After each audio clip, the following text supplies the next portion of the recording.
আমার নাম ঋতু। আমি এসেছি কুমিল্লা থেকে। আমার বাড়ি কুমিল্লা লাকসাম, নাঙ্গলকোট থানায়। আমরা 4 ভাই বোন। বড় একটা ভাই আছে, দেশের বাইরে থাকে। আমি মেজু। আমার ছোট একটা বোন আছে, তার ছোট আর একটা ভাই আছে।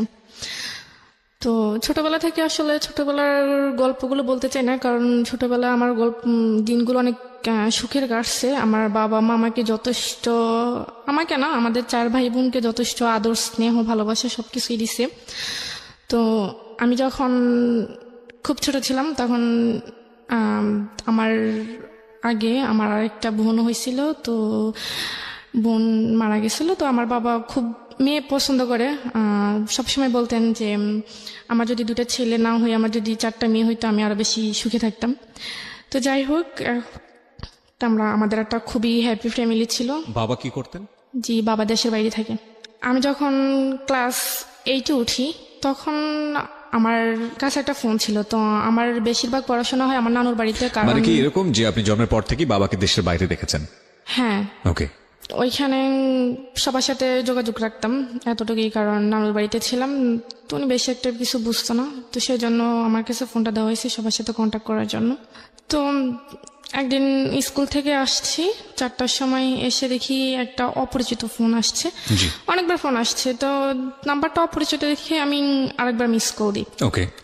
দেওয়ার পর ওইখান থেকে ব্যাক করার পর আমি সালাম দিই, যেটা বলার দরকার, ভালো টালো কথা জিজ্ঞেস করি। তারপর আমি ওনার নাম জানতে চাইছি। তো উনি ওনার নাম রবিউল বলছে। আমি বললাম যে আপনি কেন ফোন দিচ্ছেন, কোত্থেকে নাম্বার পাইছেন?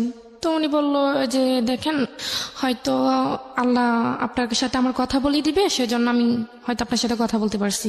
তো তখন আমি বলছি ঠিক আছে স্যার, ফোন টোন দিবেন না। তো বলে যে আপনার সাথে কথা বলতে কি সমস্যা? আমি বলছি যে হ্যাঁ, আমি অপরিচিত কারোর সাথে কথা বলি না। তারপরে দিন রেখে দিছে। রেখে দেওয়ার পর 2-1 দিন পর পরই ফোন আসে। তো ফোন আসার পর ভালো মন্দ জিজ্ঞেস করার পর এতটুকুই, ভালো টালো কি করেন, কি করতেছি, কি খাইছেন, এতটুকুই। মানে ওই সময়টাতে কি লোকটার নাম জিজ্ঞেস করা, কোথায় থাকে, কি করে? হ্যাঁ, অবশ্যই জিজ্ঞেস করছি। ওনার নাম বলছে রবিউল, নামটা ঠিক বলছে। উনি আচ্ছা, ওকে। একটা এজেন্সিতে কাজ করতো। ওনার বাড়ি হচ্ছে ডোমবাড়িয়া, গ্রামের নাম। জি। তো যাই হোক, ওইখানে কাজ করে। ওকে। তো একদিন আমাকে বললো যে আপনাকে একটা কথা বলবো, আপনি যদি কিছু মনে না করেন। তো আমি বলছি ঠিক আছে বলেন। বলে যে যদি হ্যাঁ হয় তো হ্যাঁ বলবেন, আর যদি না হয় না বলে দিবেন, কিন্তু রাগ করবেন না। আমি বলছি ঠিক আছে, আমি রাগ করবো না, আপনি বলেন। তো উনি আমাকে বললো যে দেখেন, আপনার কথাগুলো আমার খুব ভালো লাগে। আমি আপনার সাথে আপনার ফ্রেন্ড হতে চাই। ওকে। তো আমি আপনার সাথে ফ্রেন্ড হব, আমাকে একটু চিন্তা ভাবনা করতে হবে। তো বলে যে কতদিন লাগবে? আমি বলছি 6 মাসও লাগতে পারে, 1 বছর লাগতে পারে, আবার 1 মাসও লাগতে পারে। বলে যে না না, এত লং টাইম তো নিতে পারবো না, আমি আপনাকে 1 সপ্তাহ সময় দিলাম। আমি বলছি না। তো উনি আমাকে খুব জোরাজোরি করতেছে। জোরাজোরি করার পর আমি বলছি ঠিক আছে, আমি 1 সপ্তাহ পর, তবে 1 সপ্তাহের মধ্যে আপনি আমাকে আর ফোন কল কোনো কিছু দিতে পারবেন না। আচ্ছা। তো রেখে দিছে। রেখে দেওয়ার পর 1 সপ্তাহ পর ফোন দিছে। ফোন দেওয়ার পর আমি বলছি যে হ্যাঁ ঠিক আছে, আমি আপনার বন্ধু হতে পারি, তবে 1 শর্তে। তো বললো যে কি শর্ত? আমি বলছি জাস্ট বন্ধুই, বন্ধুর বাইরে আমি আর কোনো কিছু করতে পারবো না। বলছি ঠিক আছে, করতে হবে না। তো তখন আমি ক্লাস 8-এ উঠি, জানুয়ারি মাসের কথা। তো এইভাবেই ওনার সাথে কথা বলি, কথাবার্তা চলতেছে। তো কথাবার্তা চলার মাধ্যমে উনি আমাকে দেখা করার কথা বলছে এর মধ্যে অনেকবার। তো দেখা করার কথা বলছে, আমি আসলে দেখা করতে চাই না ওনাকে। তো 1 বছরের মাথায় উনি আমাকে প্রপোজ করেন। প্রপোজটা কিভাবে করলো? ফোনের মাধ্যমে? হ্যাঁ, ফোনের মাধ্যমে। 1 বছর কোনো দেখা হয়নি। এর মাধ্যমে কি আপনাদের এর আগে বা মানে ফেসবুক বা অনলাইনে কোথাও? না না, তখন তো আমি ফেসবুক এমনিতে নর্মাল একটা ফোন ইউজ করতাম। এছাড়া কোনো কিছু ছিল না? শুধু আপনাকে just- দেখিনি? না, না দেখি। দেখি আপনাকে প্রপোজ করে ফেলেছে? হ্যাঁ, প্রপোজ করে Okay. ফেলছে। 1 বছর কথা বলার পর প্রপোজ করে ফেলছে। তো আমি বলছি ঠিক আছে, আপনি আমাকে। বয়সটা জানা ছিল? লাইক আপনি তখন ক্লাস 8-এ পড়েন, ওর বয়স কত ছিল? ওনার বয়স তখন 24 বছর ছিল। তো আপনি তখন খুব বেশি হলে 13 থেকে 14 বছর হ্যাঁ, বয়স, তো তখন 10 আসলে- বছরের ডিফারেন্স। তখন আমার ওনার বয়সটা ভালো লাগতো। ভয়েসটা ভালো লাগতো? হ্যাঁ, ফোনে তো কথা আমি বলা? ওনাকে দেখিনি। আচ্ছা আচ্ছা, তাও okay. কি আর ওনাকে দেখি না, জাস্ট ওনার সাথে কথা বলতে আমার ভালো লাগতো। আচ্ছা। তো এসের জন্য কথা বলতাম। তো কথা বলার পর উনি আমাকে প্রপোজ করলো, বলে যে আপনার সাথে আপনার মানে কথা অনেক চিন্তা ভাবনা করলাম, আপনার মতো এরকম একজনকে খুঁজছি, বা আপনাকে আমার খুব ভালো লাগে, আপনাকে যদি আমার জীবন সঙ্গী হিসেবে পাইতাম তাহলে অনেক ভালো হইতো। তা আমি বলছি আপনি কি আমার দেখেন না? দেখেন আমি তো দেখতেও সুন্দর না, আপনি আর আপনি যেভাবে চাচ্ছেন আমি তো ওইরকম না। বলে যে না, যার কথা সুন্দর যাই হোক, আপনার ক্ষেত্রে আপনি না দেখেই ও আপনাকে প্রপোজ করেছে, আপনি কি করলেন? তখন আমি বলছি যে আপনার সাথে তো আমার প্রথমে কথা হয়েছে যে ফ্রেন্ড হিসেবে আমরা সারা জীবন থাকবো, কিন্তু তার বাইরে আমি কোনো কিছু করতে পারবো না। তো বলে যে হ্যাঁ দেখেন, আমি আপনার প্রতি খুবই দুর্বল হয়ে গেছি, আসলে আপনাকে সবসময় ভাবি, সেজন্য আসলে ফ্রেন্ড থেকে যদি আরেকটু সম্পর্কটা আরেকটু গভীরে যায় তাহলে আপনার জন্য ভালো হয়, আমার জন্য ভালো হয়। তখন আমি বলছি যে আমি আপনাকে দেখিনি, বাট আপনিও আমাকে দেখেন নাই, তো এখানে আসলে সম্পর্কটা কখনই হতে পারে না। তো আমি কথা বলে ফোনটা রেখে আমি ফোনটা অফ করে ফেলছি। একটানা 10 দিন আমি ফোন অফ রাখছি। ফোন অফ রাখার 10 দিন পর আমি যখন ফোনটা অফেন করছি, ফোনটা অফেন করার সাথে সাথেই ওনার ফোন। তো আমি ফোনটা তখন রিসিভ করিনি। তো রিসিভ না করাতে অনেকবার ফোন দিছে, ফোন আমি রিসিভ করিনি। তারপর উনি আরেকটা অপরিচিত একটা নাম্বার দিয়ে ফোন দিছে। তো আমি অপরিচিত নাম্বারটা যখন চিনি না, তখন ভাবলাম যে আমার হয়তো আত্মীয় স্বজন হইতে পারে। তো আমি ফোনটা রিসিভ করি। রিসিভ করার পর উনি আমাকে বলে যে আপনি আমাকে আমার ফোনটা রিসিভ করছেন না, আপনি ফোন বন্ধ রাখছেন কেন, কি সমস্যা আপনার যদি ভালো না লাগে আপনি আমাকে না বলে দেন। আমি বলছি না, আমার ভালো লাগে না, আপনি আর আমাকে ফোন দিয়েন না, আসলে আমি এটা চাচ্ছি না, আমার ফ্যামিলি সেটা কখনোই অ্যাকসেপ্ট করবে না। তো বলে যে না, আপনি একটু ভেবে দেখেন, আসলে চিন্তা ভাবনা করে তো মানুষ সব কাজ করে, তো চিন্তা ভাবনা করে ভালো, আপনি একটু ভেবে দেখেন। তো আমি বলছি ঠিক আছে, আমি ভাববো। তো বলে যে ভাববার জন্য কতদিন সময় লাগবে? তো আমি বলছি দেখেন, আমার চিন্তা ভাবনা জিনিস শেষ হবে, আমি আপনি কতদিন ফোন দেবো, কিন্তু তার আগে আপনি আমাকে আর ফোন দেবেন না। বলে যে না না, এটা কেমন কথা, আসলে আপনার সাথে কথা না বলে আমি থাকতে পারি না, এই 10টা দিন আমার অনেক কষ্ট হয়েছে, আপনাকে আমি কিভাবে বুঝাবো? তো বলে যে ঠিক আছে, আমি 10 দিন সময় দিলাম। তো ঠিক আছে, আমি 10 দিন পর উনি আমাকে ফোন দিল বিকালের টাইমে। তখন আমি বলছি যে ঠিক আছে, আমি রাজি আছি। তো বলে যে ঠিক আছে, তখন তো রাজি হয়েছি। আপনি রাজি হয়ে গেলেন? হ্যাঁ, আমি রাজি হয়ে গেছি। রাজি হয়ে গেলেন কেন? মানে আপনি তো আসলে আমার চিন্তা ভাবনা করেছি, আর আসলে তাই সে কেমন দেখতে সেটা আমি জানি না, তো তার কথাগুলো আমার ভালো লাগতো, আসলে তার কথাগুলো মানে তার আপনি সাথে নিজেও আমার দুর্বল ছিলেন? হ্যাঁ, তার কথার মধ্যে আমি খুবই দুর্বল ছিলাম। তার সে অনেক সুন্দর গুছিয়ে কথা বলতে পারে, বা তার কথাগুলো অনেক ভালোই লাগে আমার, Okay. শুনতেই মন চায়। ওকে। তো যাই হোক, তারপর এভাবে অনেক দিন কেটে গেছে, প্রায় 1 মাসের মতো। তো উনি আমাকে হঠাৎ আবার বলতেছে ঠিক আছে, এখন তো আমরা নতুন করে একটা রিলেশন করছি, তো এখন তো আমি আপনাকে তুমি করে বলতে পারি। আমি বলছি ঠিক আছে, তুমি করে বলেন। এখানে একটা জিনিস খেয়াল করবেন, ওদের এই সম্পর্কটা এটা কিন্তু অনেক লম্বা সময় নিয়ে তারপরে কিন্তু হয়েছে, যদিও দুজনকে দেখেনি, সম্পূর্ণ ভার্চুয়াল একটা রিলেশনশিপ। প্রথম পর্যায়ে ফ্রেন্ডস ছিল, পরে আপনারা মানে এক ধরনের কি বলে বয়ফ্রেন্ড গার্লফ্রেন্ড রিলেশনশিপে গেলেন। এটার মধ্যে সময় নিলেন কতদিনের? প্রায় 1 বছরেরও বেশি। 1 বছরের বেশি। 1 বছরের বেশি, যেটা সাধারণত দেখা যায় না। মানে এই ধরনের সম্পর্ক ভার্চুয়াল জগতে হতে সপ্তাহখানেকেরও কম সময় লাগে। ওটা ডিপেন্ড, এটা পার্সন টু পার্সন ডিপেন্ড করে। বাট ওনারা 1 বছর সময় নিয়ে দুজনের প্রতি এফেক্টেড হয়েছেন, এবং খুব লম্বা একটা সময় আমি বলবো, যথেষ্ট সময় নিয়েছেন। যাই হোক, প্রিয় শ্রোতা, আমরা এখান থেকেই ফিরবো। গল্পটা শুরু হয়েছে মাত্র, এবং একটা বিষয় অবশ্যই খেয়াল রাখবেন, আজকের এই জীবন গল্প দুর্ধর্ষতম, কষ্টদায়ক, বেদনাদায়ক, ভয়াবহতম একটা গল্প, এবং যারা কষ্ট কম নিতে পারেন তাদের না শোনাটাই ভালো, আমি প্রথমেই বলে নিচ্ছি। যেখানটায় আমি ছিলাম, আমার কাছে মনে হয়েছে যে তারপর সে আবার বাবা আমাকে হয়েছে, বলে যে দেখা করার মাস কথা। 3-4 হলো, তো সহ্য তখন করাটা আমি কঠিন। আসলে খুবই কঠিন। তার সাথে এতটা ফ্রি হইতে পারিনি। তো তখন আমি আর তাকে বলছি যে না, আজকে দেখা হবে না, বা তাকে এভাবে ঘুরিয়ে আমি সময় পার করতেছি। প্রায় 1.5 বছর চলে যায় এভাবে। 1.5 বছর চলে যাওয়ার পর সে আমাকে হঠাৎ একদিন শুক্রবার ছিল, তো আমাকে বলতেছে যে দেখো, তুমি যদি আজকে আমার সাথে দেখা না করো তাহলে আমার তোমার সাথে কোনো সম্পর্ক থাকবে না। তো বলছে যে তুমি স্কুলের সামনে আসবা, আমি ওইখানে আসবো। তো আমি বলছি ঠিক আছে, বিকেল 5টার দিকে। তখন আসলে আমি নানুকে বললাম যে আমি একটু বাজার যাব। তো নানু বললো যে না, এখন বাজারে দেওয়ার দরকার নেই, তো তোমার মামা আছে, তোমার মামাকে বলো, যদি উনি যাইতে দেয় তো তুমি যাও। তখন আসলে মামার কাছে তো বলতে পারবো না, কারণ মামার কাছে বলবে যে তোমার কি লাগবে, তুমি আমার কাছে বলো, তোমার যাওয়ার দরকার নেই। তখন আমি বলতে পারি না, তো যে কোনো কারণে আমি বাইরে হইতে পারি না। তখন আমি ওকে আর বলতে পারিনি যে আমি আসবো না। তখন আমি আবার ফোনটা অফ করে ফেলছি। যে তখন সে আমাকে অনেকবার ট্রাই করছে, আমার ফোনে তখন মিস কল অ্যালার্ট চালু ছিল। তো আমি যখন ফোনটা অফ করছি, দেখি যে সে আমাকে প্রায় 1000-এর উপরে ফোন দিচ্ছে। তো সে আমাকে রাগ করে 2-3 দিন ফোন দেয়নি। 2-3 দিন ফোন না দেওয়াতে আমিও ফোন দিইনি। তো 2-3 দিন পর সে নিজে আমাকে আবার ফোন দিছে। ফোন দেওয়ার পর বলতেছে তোমার কি সমস্যা, তুমি আমার সাথে দেখা করলো না কেন? তো আমি বলছি আমার সমস্যা ছিল, আমি বাইরে হইতে পারিনি। তো বলে যে বাইরে হইতে না পারলে তুমি আমাকে বলতাম। তো আমি বলছি বললে হয়তো আপনি এটা অন্যভাবে নিবেন, সেজন্য আমি বলতে পারিনি। তো তাকে সরি বলছি। তো সরি বলার পর সে যাই হোক, সেটা সমাধান হয়ে গেছে। কথা চলতে 2 বছর, তখন 2012 সাল। 12 সালের লাস্টের দিকে আমার বোন, তখন আমার আব্বু বাড়িতে আসছে। বিদেশ থেকে বাড়িতে আসার পর আমাকে বাড়িতে নিয়ে আসছে। তো আমি তাকে বলছিলাম যে আমার আব্বু বাড়িতে আসতেছে, তো আমি আপনার সাথে অনেকদিন কথা বলতে পারবো না, মানে যতদিন বাড়িতে থাকবো ততদিন কথা বলতে পারবো না, কারণ আমাদের বাড়িতে আসলে আবার কথা হবে, কথা বলতে পারবো না। তো উনি বলছে যে কেন? আমি বলছি আমার আব্বু বাড়িতে আসতেছে, তো আমি তো ফোনটা আবার ওইখানে নিয়ে যেতে পারবো না। তো বলে ঠিক আছে। তখন আমি বাড়িতে আসছি, আসার পর তো আমার আব্বু, আমার বোন, আমার ছোট ভাই, আমার বোনের একটা ফ্রেন্ড ছিল, আমার মামাদের বাসায় আসবো ঢাকায় উত্তরায়। সেটা আমি আসলে ওনাকে বলতে পারিনি যে কারণ আমি কারো ফোন ধরতেও পারি না, বা আমার বাড়িতে গেলে আমি বিশেষ করে আম্মু বা আব্বুর ওনাদের ফোন ধরি না। তো ফোন না পেয়ে আমি ওনাকে বলতে পারিনি। তো আমি ঢাকায় সেখানে প্রায় 1 সপ্তাহ ছিলাম। তো 1 সপ্তাহ থাকার পর আবার বাড়িতে গেছি। বাড়িতে যাওয়ার পর আমার আব্বু কোনো একটা কাজে চিটাগং গেছিল। তো ওইখানে যাওয়ার পর আমি এটা সুযোগ পাইছি আমার নানুদের বাড়িতে আসার জন্য। তো আমার নানু ফোন দিচ্ছিল যাওয়ার জন্য, তখন আমি গিয়ে আবার ওনার সাথে কন্ট্যাক্ট করছি। তো কন্ট্যাক্ট করার পর বলে যে এতদিন কেন, তুমি তো বলছো কয়েকদিন তারপর আবার আসবাতে, এতদিন গ্যাপ ছিল কেন? বলছি ঢাকা গেছিলাম আব্বুর সাথে, সেজন্য বলতে পারিনি। তো এই ব্যাপারটা আমি ওনাকে বলি নাই কেন, ওইটা উনি আমার সাথে অনেক রাগ করছে যে তুমি ঢাকা গেছো আমাকে বলছো, নাহলে আমিও ঢাকা যেতাম, দূর থেকে তোমাকে দেখতাম।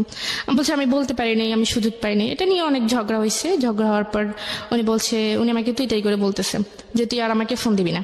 আমি বলছি ঠিক আছে, আমি ফোন দিব না। মানে ক্রেজি হয়ে গেছে আর কি, এতবার বারবার আপনাকে দেখতে চাচ্ছে, আপনি সামনে আসতেছেন না। আসতেছি না, হ্যাঁ। রাইট।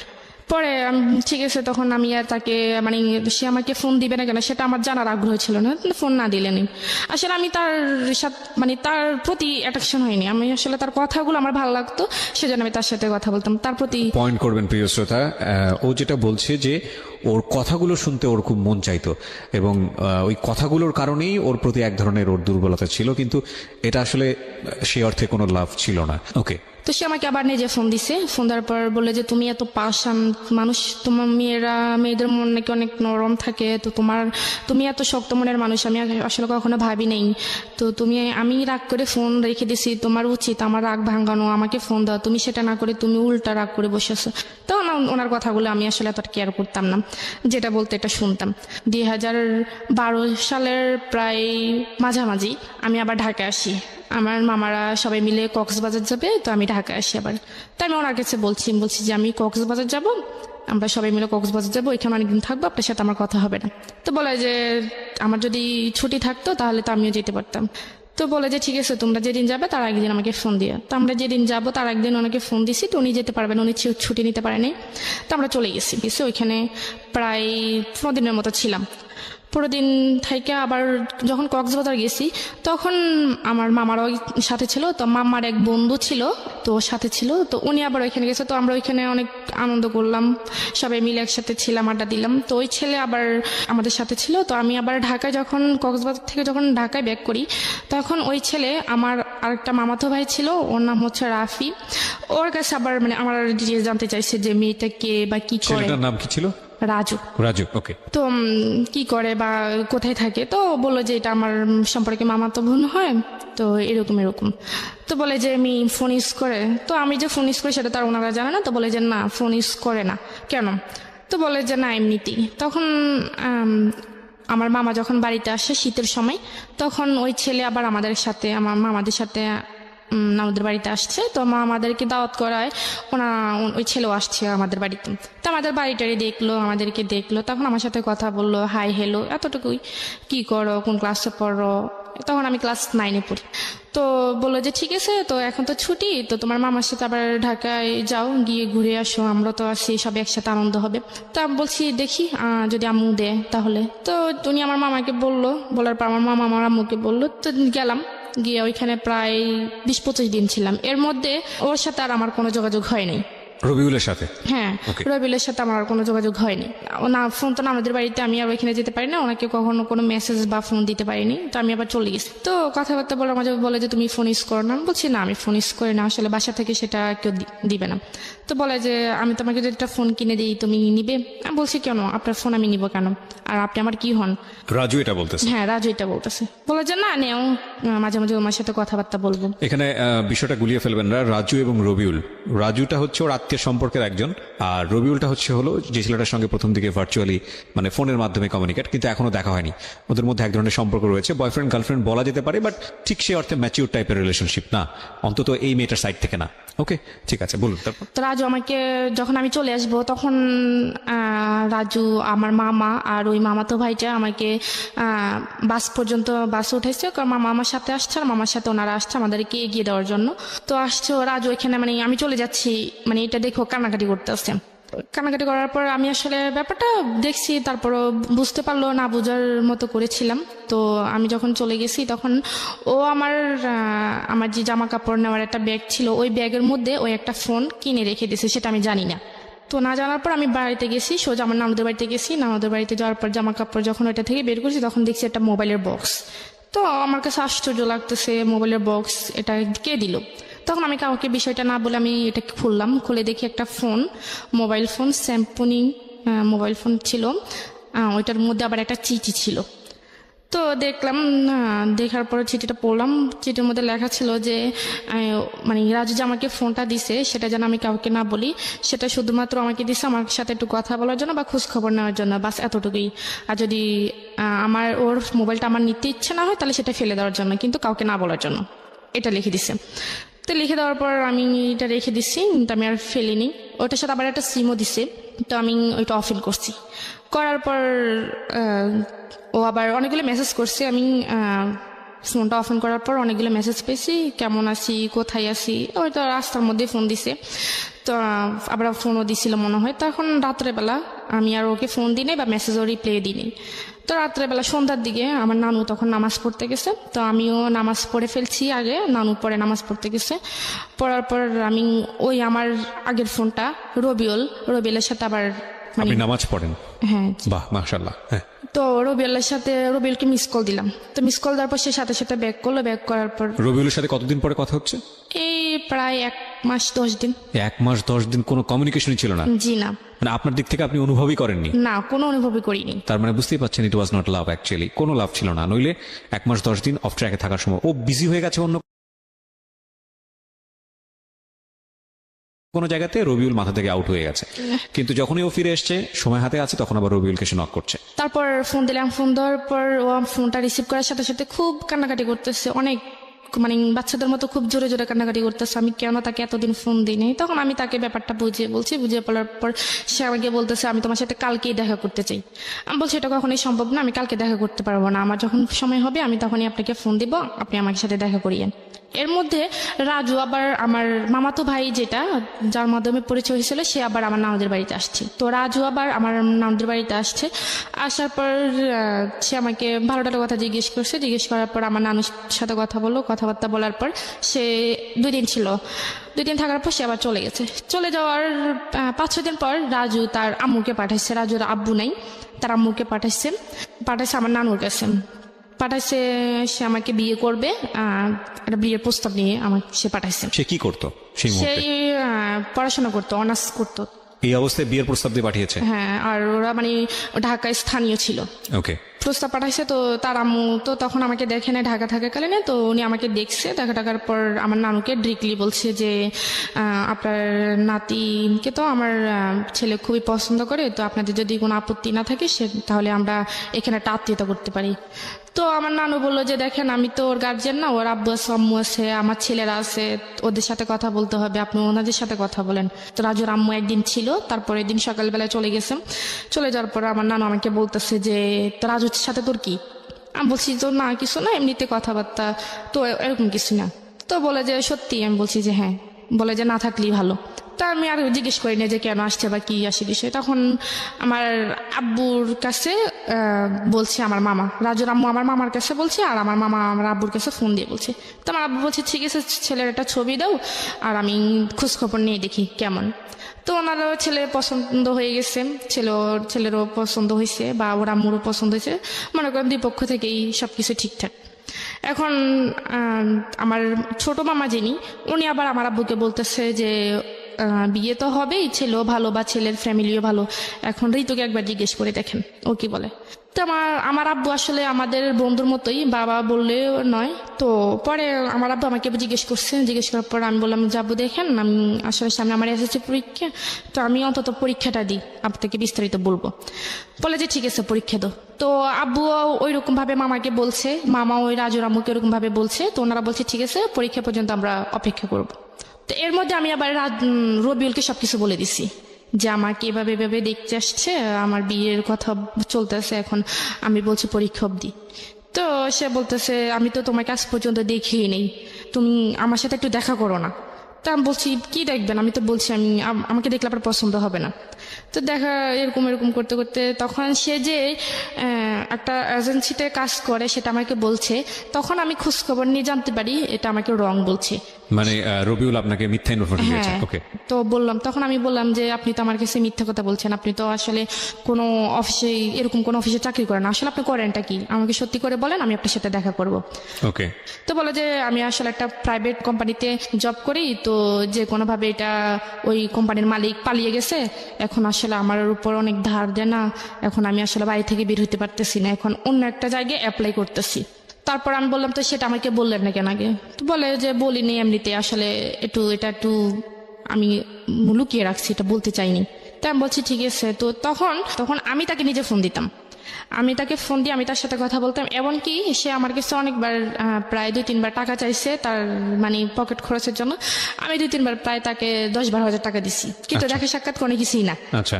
তখন আমি যখন বিয়ের ব্যাপারটা বলছি তখন আম্মু আমাকে বলল যে দেখ ছেলেও ভালো, ছেলের ফ্যামিলিও ভালো, তুই রাজি হয়ে যা, এসএসসি পরীক্ষার পরে বিয়েটা হয়ে যাক, তুই রাজি হয়ে যান, অন্য কোথাও যদি কোনো কিছু থেকে থাকে সেটা বাদ দিয়ে দে। তা আমার আম্মা আমাকে এভাবে বলছে, তখন আমি একটু ডাউট করছি যে আমার আম্মা আমাকে হয়তো একটু সন্দেহ করছে। জি। তো সন্দেহ করার পর আমি তাকে আবার রবিউলকে বলে দিচ্ছি, বলে দেওয়ার পর তা আমি বলছি দেখেন আপনার সাথে যা হওয়ার হয়ে গেছে, আমি আপনার সাথে আর কথা বলতে পারবো না, তা আপনি আমাকে ক্ষমা করে দেন, আপনার সাথে যদি কোনো বেয়াদবি করে থাকি আসলে এভাবে আমি ফ্যামিলির বাইরে যেতে পারবো না। এটা রবিউলকে বললেন? হ্যাঁ আমি রবিউলকে বলছি। তখন রবিউল তো অনেক খুব কান্নাকাটি করছে। সে 2-3 দিন বাসার ঠিকানা জানতো? আপনার বাসার ঠিকানা? হ্যাঁ সে আমার বাসার ঠিকানা জানতো। আমি তাকে সবকিছুই সত্যি সঠিক বলেছি। বলেছেন। হ্যাঁ। তখন সে খুবই কান্নাকাটি করছে, সে বলতেছে ঠিক আছে আমি তোমাদের বাড়িতে আসতেছি। আমি বলছি যে না, আমার যদি ভালো চান আপনি কখনই আমাদের বাড়িতে আসবেন না, আর আসলে অনেক খারাপ হয়ে যাবে। তখন আমি তাকে এরকম কোনো কিছু বলার পর সে আসেনি। আসার পর সে বলছে ঠিক আছে তুমি আমাকে তো বিয়ে করবে না নাকি? আমি বলছি যে হ্যাঁ করবো না। তো বলে যে ঠিক আছে তাহলে তুমি আমার সাথে শুধু একবার দেখা করো, একবার দেখা করার পর আমি তোমাকে কথা দিতেছি জীবনে তোমাকে আর ফোন দিব না। তা আমি বলছি একবার দেখা করে কি লাভ? সে বলে যে আমি কেমন মেয়ের সাথে কথা বলছি, তাকে শুধু একবার দেখার ইচ্ছে, আর কিছুই না। আমি বলছি আপনি কথা দিচ্ছেন তো? তো সে বলতেছে যে হ্যাঁ আমি কথা দিছি। তো এর মধ্যে সে আবার ব্রাহ্মণবাড়িয়া, সে এখানে একটা আপনার মাইক্রো ক্রেডিট একটা চাকরি পাইছে। জি। ব্রাহ্মণবাড়িয়া। তো আমি আবার ঢাকা যাই মামাদের বাসায়। তখন আমার মামানি প্রেগনেন্ট ছিল, তো তখন উনি খুব অসুস্থ ছিল, তো ওনাকে আমি দেখতে গেছিলাম, আমার আম্মু গেছিল সাথে। তো আমার আম্মু গিয়ে আমার আম্মা আমাকে রেখে চলে আসছে। তো আমি ওইখানে ছিলাম, থাকার পর ওইখানে আবার মামাদের পাশের ফ্ল্যাটে একটা মেয়ে থাকতো, নাম হচ্ছে রিয়া করে। তার সাথে আমার আবার খুব ভালো একটা বন্ধুত্ব ছিল, তার সাথে আমি আবার সবকিছু শেয়ার করছি। তো শেয়ার করার পর তখন আমি ঢাকা গেছি, ঢাকা যাওয়ার পর সে আমাকে বলতেছে যে আমি ব্রাহ্মণবাড়িয়ে যাওয়ার জন্য, তার সাথে দেখা করার জন্য। তা আমি বললাম আমি একটা মেয়ে হয়ে আমি ওইখানে কিভাবে যাই? বলে যে দেখো আমি তো নতুন অফিসে জয়েন করছি, নতুন, এখন আমাকে ছুটি দিবে না, তো আমি আসলে কিভাবে তোমার কাছে যাবো, তুমি একটু আমার কাছে আসো। তা আমি বলছি ঠিক আছে। তখন আমি ওই রিয়াকে নিয়ে বাইরে বের হওয়ার নাম করে ওকে নিয়ে যাই। শুক্রবার দিন ছিল তখন। ইন দ্য মিন টাইম কি আপনার রাজুর সঙ্গে দেখা সাক্ষাৎ করা, কথাবার্তা হওয়া, এগুলো কোনো কিছু হচ্ছে? না ওই কথা বিয়ে যখন ওরা পাঠাইছে, যেহেতু ফোনটা আপনার কাছে আছে সেজন্য জিজ্ঞেস করছি। ফোনটা আমার কাছে আছে, ফোনে কথাবার্তা ওই হয় না? ফোনটা দিয়ে আমি আবার রবির সাথে কথা বলি, কিন্তু রাজুর সঙ্গে কথা বলেন না? রাজুর সাথে আর কথা বলি না। আচ্ছা। যাই হোক গেলাম ব্রাহ্মণবাড়িয়া বিশ্ব রোড, ওইখানে রবিয়াল আসছে। আসার পর আমরা গেলাম, যাওয়ার পর সে আমাকে ফোন দিছে। তো আমি বোরকা পরে জানি, আমি এমনিতেই নর্মাল ভাবে গেছি। তো আসলে আমি ওই কথাটা কখনো ভুলবো না, ওনাকে দেখে আসলে আমার মাথা ঘুরতেছে, এরকম একটা অবস্থা যে আমি আসলে যেটা ভাবছি, যেটা কল্পনা করছি, এটা সম্পূর্ণ বাইরে। সে মনে করেন তখন খুবই হ্যাংলা ছিল, অনেক কালো ছিল। তো আমি ভাবলাম আর বাবা এটা কি, এটা তো এখন আমার ফ্যামিলি কখনো কোনোভাবে মেনে নেবেন। অডিওর সাথে ভিডিওর মারাত্মক পার্থক্য, এটা কি বলে? এবং এটাই হয় আসলে, ভোকাল শুনে ইমাজিন যেটা হয় সেটা বাস্তবে যখন মুখোমুখি হয় সেটা আসলে অনেক বেশি, এবং এটা আরজিদের ক্ষেত্রে আরো বেশি হয়, টু বি অনেস্ট। অবশ্যই এখনকার যুগটা অন্যরকম, কারণ এখন ফেসবুকের যুগ, এখন সব আরজিদেরকে দেখা যায়। আমরা যখন শুরু করেছি তখন দেখা যেত না, তখন এক একজনের ইমাজিনেশন ছিল যে নিশ্চয়ই আমার আরজি, আমি যাকে পছন্দ করি সে দেখতে শাহরুখ খানের মতো হবে, সালমান খানের মতো হবে, এবং তারপর যখন ফেস টু ফেস হতো সেই দৃশ্য নাই বা বলি। যাই হোক, নিজের জীবনেরও বেশ কয়েকটা অভিজ্ঞতা আছে আর কি, যে জন্যই বললাম। হ্যাঁ, তারপর তার সাথে আমি দীর্ঘ 3 বছর পর দেখা করি ওই দিন। তো 3 বছর পর ওই দিন ফার্স্ট দেখা। তো আমি আবার যখন আমি তার সাথে দেখা করতে যাচ্ছি, মানে গাড়িতে উঠতেছি, তখন আমি আবার তাকে বলছি যে দেখেন, আপনি আমাকে কথা দিয়েছেন আপনি আমার সাথে শুধু একবারই দেখা করবেন। এখন আপনি যেরকমই হন, আমি আপনার সাথে দ্বিতীয়বার কথা বলবো না। সে বলছে ঠিক আছে, তুমি নিশ্চিন্তে থাকো, আমি তোমাকে কখনোই বিরক্ত করবো না। তো যাই হোক, সে আমাকে দেখলো, আমিও তাকে দেখলাম। দেখার পর ওইখানে একটা রেস্টুরেন্টে গেলাম। ওই দিন আমি সারাদিন মানে তার সাথে দেখা করবে একটু একটু আনইজি ফিল করতেছি। আসলে আমি সারাদিন খাই নাই। তো না খাওয়াতে আমার খুব খিদে লাগছে, কিন্তু তাকে দেখার পর আমার খিদে চলে গেছে। ওকে। তাকে দেখার পর আমার খুব খিদে চলে গেছে, যে মানে যখন গাড়িতে আসতেছে তখন ভাবতেছি যে ওনার সাথে দেখা করলে একসাথে হয়তো দুপুরে লাঞ্চ হবে বা সকালে নাস্তা দুটি একসাথে হবে। কিন্তু তাকে দেখার পর আমার খিদেটা চলে গেছে। আমি কি খাবো? তখন সে আমাকে একটা রেস্টুরেন্টে নিয়ে গেছিল, ওইটার নাম ছিল ঝুমুর, বিশ্বর ব্রাহ্মণবাড়ি একটা শহরে। ওইখানে নিয়ে গেছিল। তো শুক্রবার যেহেতু ছিল, উনিও হয়তো খাওয়া দাওয়া করে আসে না, তো উনি খাইছে, আমাকেও দিছে, আমি খাইনি, আমি বসেছিলাম। তো আমি ওইখান থেকে খুবই বিরক্ত ফিল করতেছি যে আমি কখন যাবো এখান থেকে। তো খাওয়া দাওয়া শেষ হলো, শেষ হওয়ার পর তখন আমরা আবার যখন বাস স্ট্যান্ডে যাইতেছি, মানে সে আমাকে বাসে তুলে দিবে, তখন সে আমাকে জিজ্ঞেস করতেছে যে তোমাকে আমার পছন্দ হয়েছে, আমাকে তোমার পছন্দ হয়েছে কিনা। তখন আমি বলছি ঠিক আছে, আপনি তো আমাকে বলছেন যে আপনি আমার সাথে আর কখনোই দেখা করবেন না বা কথা বলবেন না, এটা কেমন কথা? এটা এখন তো আপনি আমার মানে কথার সাথে কাজের কোনো মিল নেই, এটা তো কখনোই সম্ভব না। আমি আপনাকে বিশেষ করে আপনার সাথে দেখা করতে আসছি, আর আপনি এখন এটা কি বলতেছেন? বলে যে না দেখো, আমি বলে ফেলছি, এটা তোমাকে দেখার জন্য বলছি, আমি মন থেকে এটা বলিনি। আমি বলছি ঠিক আছে, আমি আগে বাসায় যাই, আমি অনেক টায়ার্ড, আমি খুবই ক্লান্ত, অনেক জার্নি হয়েছে, আমি বাসায় যাই। তো আমার ফোনে চার্জ ছিল না। তো আমি যখন গাড়িতে উঠি তখন আমার ফোনে মানে মোবাইলটা বন্ধ হয়ে গেছে। তো আমি বাসায় গেছি, বাসায় গিয়ে গোসল করলাম, গোসল টোসল করে বা ফ্রেশ হয়ে খাওয়া দাওয়া করে বাসায় গিয়ে মোবাইলটা চার্জে দিচ্ছি, বন্ধ রেখে চার্জে দিছি, আমি মোবাইলটা আর খুলিনি। তো অনেকক্ষণ সময় হয়েছে, বাসায় আস্তে আস্তে 6টা বাজছে। তো আমি ওনার সাথে আমি ফোনটা অফেন করি 8টার সময়। তো ফোনটা অফেন করার সাথে সাথে উনি আমাকে ফোন দিচ্ছে। তো বলতেছে, এই তুমি আমাকে কেন এতক্ষণ ফোন দেওয়া নেই, মোবাইল বন্ধ ছিল কেন? জানো আমি কতক্ষণ টেনশন ছিলাম যে তুমি আমাকে কেন ফোন দেওয়া নেই। আমি কত টেনশনে ছিলাম, আমাকে টেনশন রাখতে ভালো লাগে, মানে সে এরকম করে কান্নাকাটি করতেছে। আচ্ছা। তা আমি বলছি যে দেখেন, আপনি কান্নাকাটি করতেছেন কেন? আসলে আমি আপনাকে ফোন দিব কেন? আপনি তো বলছেন আপনার সাথে আমার কোনো কথা হবে না, তাহলে আপনি আমাকে ফোন দিচ্ছেন কেন? আপনি আমাকে দয়া করে আর ফোন দিয়েন না। আমি আপনার কথার উপর বিশেষ করে আপনার সাথে দেখা করছি, সেজন্য এটা না যে আপনার সাথে আবার কথা বলতে হবে। তখন সে আমাকে বলতেছে যে তুমি যদি আমার সাথে কথা না বলো, আমি মরে যাব, আমি ট্রেনের তলে নিজে জীবন দিয়ে দিব, আমি ফাঁসি দিব, মানে এরকম বিভিন্ন রকমের ব্ল্যাকমেল করতেছে। তো করার পর আমি ফোনটা রেখে দিচ্ছে। তখন ওনার সাথে আমার মানে কথাই বলতে ভালো লাগতেছে না, যে কি কথা বলবো আসলে। তখন মনে হইতেছে যে একটা মানুষকে যদি মনে দেখে ভালো না লাগে, তখন তার সাথে কথা বলাটা আসলে ভালো লাগতো। তখন ওনার কথাগুলো তখন আর আমার কাছে ভালো লাগতো না, কিন্তু দেখা করার আগে ওনার কথাগুলো আমার খুব ভালো লাগতো, কিন্তু তখন আর দেখা করার পর মানে কথাগুলি ভালো লাগতো না। তখন আমি রেখে দিছি। রেখে দেওয়ার পর উনি আমাকে বারবার ফোন দেয়, আমি ফোন রিসিভ করি না। তারপর আমি নাম্বারটা ব্ল্যাক লিস্টে রাখিয়ে দিছি। তো রেখে দেওয়ার পর সে আমাকে বিভিন্ন নাম্বার থেকে ফোন দিচ্ছে। ফোন দেওয়ার পর আমি ফোন মানে কোনোভাবে রিসিভ করি না। তো তার এক কলিং ছিল, আমি ওনার নামটা বলতে চাচ্ছি না। তো তার এক কলিং ছিল, সে আমাকে ফোন দিছে। ফোন দেওয়ার পর বলতেছে কি, আমি কি ঋতুর সাথে কথা বলতে পারি? আমি বলছি হ্যাঁ আমি ঋতু, আপনি বলেন। তো বলে যে আপনি কি রবিউলকে চিনেন? আমি বলছি কোন রবিউল? বলে যে ওই দিন শুক্রবারে দেখা করতে গেছেন ওই রবিউল। আমি বলছি না, আমি কাউকে তো চিনি না, আমি কারোর সাথে দেখা করিনি, আপনি কেন ফোন দিচ্ছেন? তো বলে যে দেখুন না। তখন আমি ফোনটা রেখে দিছি। ফোনটা রেখে দেওয়ার পর উনি আবার ফোন দিছে। তখন আমি আবার ফোনটা কেটে দিছি। তো বারবার ফোন দিতেছে। তখন আমি বলছি যে আপনার সমস্যাটা কি? আপনি আমাকে বারবার ফোন দিয়ে ডিস্টার্ব করতেছেন কেন? আমি তো বলছি আমি রবিউল, আমি কাউকে চিনি না, আপনি হয়তো ভুল নাম্বারে ডায়াল করছেন। তো বলতেছে যে দেখুন আপু, আপনার সাথে আমি একটু 2 মিনিট কথা বলবো, আমাকে প্লিজ 2 মিনিট সময় দেন। তা আমি বলছি ঠিক আছে 2 মিনিট, তার বেশি না। বলে যে দেখেন রবিউল কিন্তু অনেকগুলো ঘুমের ওষুধ খেয়ে ফেলছে, আর ওর অবস্থা খুবই খারাপ। ও এখন কি জানি স্যালাইনে আসছে, ডাক্তার আসছে, স্যালাইন ট্যালাইন দিছে। ও আজকে 2-3 দিন খাওয়া দাওয়া সব বন্ধ করে দিছে। দেখুন আপনি কি চান আপনার জন্য একটা মানুষ মারা যাক? আমি বলছি আমি কেন চাইবো? আমি তো ওনাকে বলিনি যে আমার জন্য উনি মরুক, আমি তো বলিনি যে ও আমার জন্য না খেয়ে থাকুক। উনি এমন করতেছে কেন? বলে যে একটা মানুষ যদি একটা মানুষের সাথে কথা বললে তার জীবনটা বেঁচে যায়, তাহলে তো সেটা আমার মনে হয় সেটা একটা ভালো কাজ। আপনি যদি আপনার ভালো কাজের জন্য যদি ওই মানুষটার জীবন মানে প্রাণে বেঁচে যায়, তাহলে তা আপনি আল্লাহর কাছে ভালো পাবেন। উনি আমাকে এরকম করে বলতেছে। তখন আমার কাছে একটু খারাপ লাগে যে আমি বলছি মানুষটা আসলে সত্যি সত্যি যদি আবার মরে টরে যায় তখন তো মানে আপনার অন্তরে একটু মায়া হয়েছে তার জন্য। হ্যাঁ মায়া হয়েছে। তখন আমি বলছি ঠিক আছে ওনার কাছে দেন। তো বলে যে উনি তো এখন অজ্ঞান অবস্থায় আছে, ওনার জ্ঞানে আসলে আমি আপনাকে ফোন দিব। তো বিকেলের দিকে উনি আবার ফোন দিচ্ছে। ফোন দেওয়ার পর বলতেছে যে নেন রবিল ভাইয়ের সাথে কথা বলে। তো আমি বলছি, তখন আমি ওনাকে তুই তাই করে বলছি। আমি বলছি যে তোর সমস্যা কি? তুই আমাকে বলছস যে তুই আমার সাথে কথা বলবি না, আমাকে আর ফোন দিবি না, তো তুই এরকম করতেছস কেন? তুই কি আমাকে ফাঁসাতে চাইতেছস? সামনে আমার বিয়ে, আমি তো তোর সাথে কখনই কথা বলতে পারবো না। তো সে আমাকে বলতেছে তুমি আমাকে যা গালি দাও, মারো, যাই করো, আমি তোমাকে বারবার ফোন দেবো। আর তুমি যদি তাও আমার ফোন রিসিভ না করো বা মোবাইল বন্ধ করে রাখো, সমস্যা না, আমি তোমার বাড়ি চিনি, আমি তোমার আব্বু আম্মুকে গিয়ে বিস্তারিত যা বলার বলে দিব। তা আমি বলি কি বলবেন?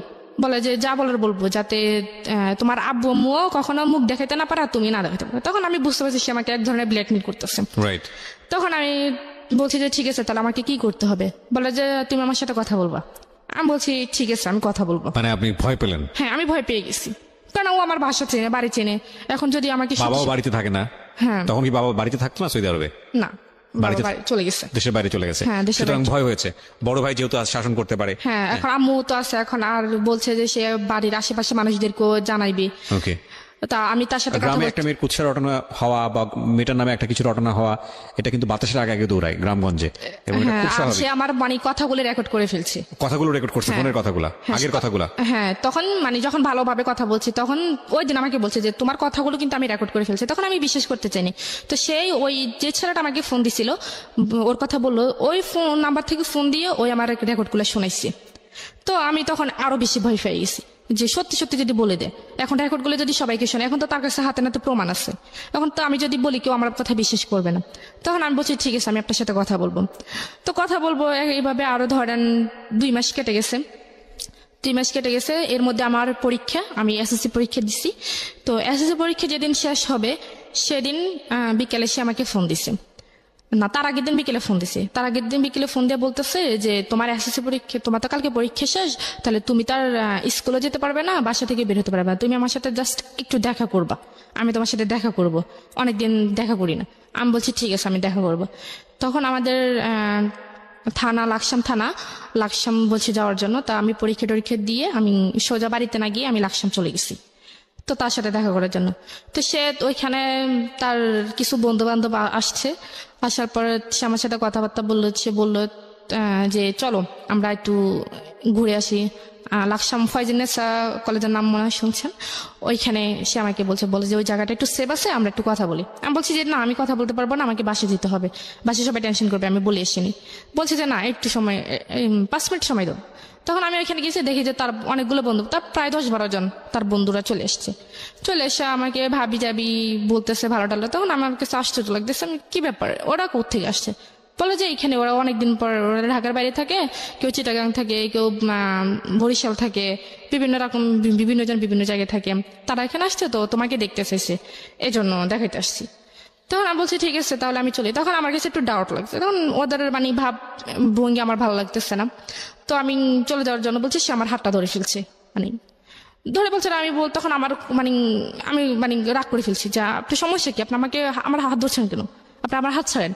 বলে যে না তুমি আসছো তোমার ইচ্ছায়, তুমি তো তোমার ইচ্ছে যেতে পারবো না, তুমি আমার ইচ্ছে যেতে হইব। আমি বলছি আপনি আমার হাত ছাড়বেন নাকি আমি এখানে চেঁচামেচি করবো? বলে যে চেঁচামেচি করলে কয়জন তোমার কথা বিশ্বাস করবে? সবাই আমার পক্ষে, তোমার পক্ষে তো কেউ নেই। তা আমি বলছি আপনার সমস্যাটা কি? বলে যে আমি তোমাকে বিয়ে করবো। আমি বলছি আপনার মাথা ঠিক আছে, আপনি কেন আমাকে বিয়ে করবেন? আর আমি তো আপনাকে কখনোই ভালোবাসিনি, আপনি বলছেন আপনার সাথে কথা বলার জন্য, আমি আপনার সাথে কথা বলতেছি, আমি তো বলি না আপনাকে বিয়ে করবো। বলে যে আমাকে বিয়ে করতে হবে, আমি তোমাকে এখনই বিয়ে করবো, সবকিছু রেডি আছে, তুমি শুধু যাবে, গেলে বিয়েটা হয়ে যাবে। আমি বলছি কখনই না, আমি কখনই বিয়ে করতে পারবো না। বলে যে বিয়ে করবা নাকি আমি তোমার কি জানি বাবা মার মুখে চুনকালি মাখবো। আমি বলছি মাখেন, যা করার আপনি করেন, আপনি আমার হাত ছাড়েন। বলে যে না তুমি এখান থেকে যাইতে পারবে না। তখন সে এক প্রকার আমার সাথে জোরাজোরি করতেছে। এই বন্ধু বান্ধব সবার সামনে? হ্যাঁ, সবার সামনে সে আমার সাথে জোরাজোরি করতেছে, আমার হাত নিয়ে টানাটানি করতেছে। তার বন্ধুরা তার পক্ষে। আপনার সঙ্গে কেউ ছিল? আমার সাথে কেউ ছিল না, আমি একাই গিয়েছিলাম ওইখানে। তো তখন আমি অনেক ভয় পেয়েছি, তখন আমি খুব কানাকাটি করতেছি। তখন ওই আবার ওই কলেজের মাঠেই মনে করেন বিকেল টাইমে খুবই ফাঁকা ছিল, আর আশেপাশে কোনো লোকজন ছিল না যে আমি কাউকে ডেকে মানে আমার সমস্যার কথা বলবো।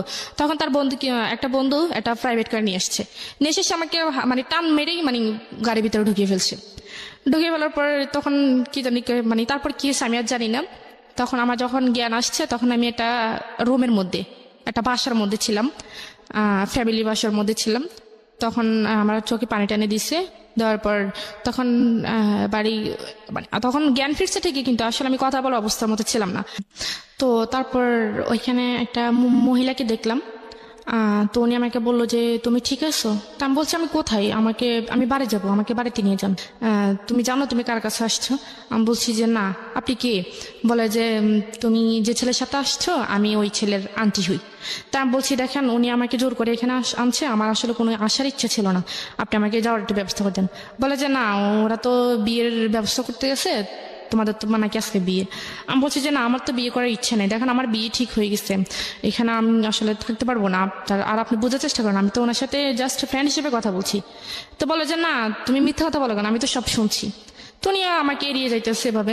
যাওয়ার পরে তো যাই হোক, এখন ও ছেলে আসছে, আসার পর আমি ওই ছেলের মানে পা ধরে ফেলছি, মানে পা ধরে মাপ চাইতেছি রবিউলের? হ্যাঁ, পা ধরে মাপ চাইতেছি যে আমাকে একটু চলে যেতে দেন, আমার আসলে আমার জীবনটাকে এভাবে নষ্ট করিয়েন না।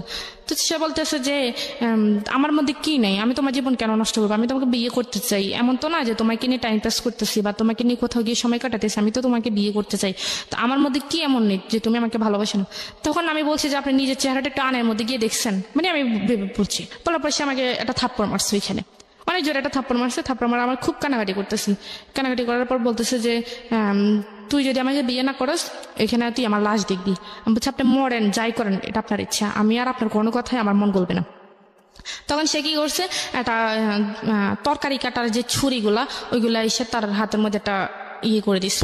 হ্যাঁ, তো অনেকগুলো রক্ত বাইরে দিতেছে। তো বাইরে হওয়ার পর মানে আমার তখন খারাপ লাগছে, তখন আমি দৌড়ে গিয়ে তার হাতটা মানে চেপে ধরছি যাতে রক্ত বাইরে না হয়। তো চেপে ধরার পর তার আন্টিকে আমি ডাক দিচ্ছি, ডাক দেওয়ার পর উনি আইসা ব্যান্ডেজ করে দিছে। তারপর তো বলে যে ওই ছেলে আমাকে বলে যে এখন তো দেখছো আমি তোমাকে কতটা ভালোবাসি, এখন তুমি কি চাও আমি তোমার জন্য মরে যাই? তখন আমি আসলে এক ধরনের রাজি হয়ে গেছি। আমি বলছি ঠিক আছে আমি রাজি। তো আমি বলছি যে আমি রাজি এক সত্ত্বে, তো আমি বিয়ের পর আমি বাড়িতে চলে যাব। তো সে বলছে যে না বিয়ের পর তো আমি বাড়িতে যাওয়ার জন্য তো তোমাকে বিয়ে করবো না, আমি বিয়ে করবো তোমাকে আমার কাছে রাখার জন্য। তো যাই হোক বিয়েটা হয়ে গেছে। 9 লাখ টাকা কাবির নামা ছিল। সে আমাকে বলছে যে কাবির নামা কত টাকা হবে? তখন আমি বলছি যে আপনার ইচ্ছা। তখন আসলে আমার ওই মানসিকতা মানে বিয়ের জন্য যে একটা প্রস্তুত থাকা আমি আসলে ওইরকম ছিলাম না। তখন আমি বলছি আপনার যত ইচ্ছে তো না তুমি বলো। আমি বলছি যে ঠিক আছে 10 লাখ টাকা। তো কাজী বলতেছে ঠিক আছে কেউ কিছু বলা দরকার না, আমি একটা বলে দিই। তো উনি 9,01,01 টাকা বলছেন। আপনার বয়স হয়েছিল বিয়ের? জি না, আমার বয়স তখন আমি ক্লাস এসএসসি পরীক্ষা দিছি, তখন আমার 16 বছর সামথিং, সর্বোচ্চ হলো 15-16 বছর। হ্যাঁ তখন চলে। তো তখন আবার আমার কাজী কত বয়স দেখালো? ওইখানে 20 বছর দিছে। 20 বছর দিয়েছে। হ্যাঁ, এরকম বিয়েতে যদি কেউ করায় এবং এটা যদি কোনোভাবে আইনি ঝামেলায় যায় তাহলে মানে ওনারা তো ফাঁসবেনই, কাজী সবার আগে ফাঁসবে আর কি। তো যাই হোক, তো আমাকে ওই তো 9,01,01 টাকায় বলছে। বলার পর তো বিয়েটা হয়ে গেছে। হওয়ার পর সেই যেখানে চাকরি করে ব্রাহ্মণবাড়িয়া সেখানে আমাকে নিয়ে গেছে ওই দিনই। ট্রেনে চলে গেছি আমরা।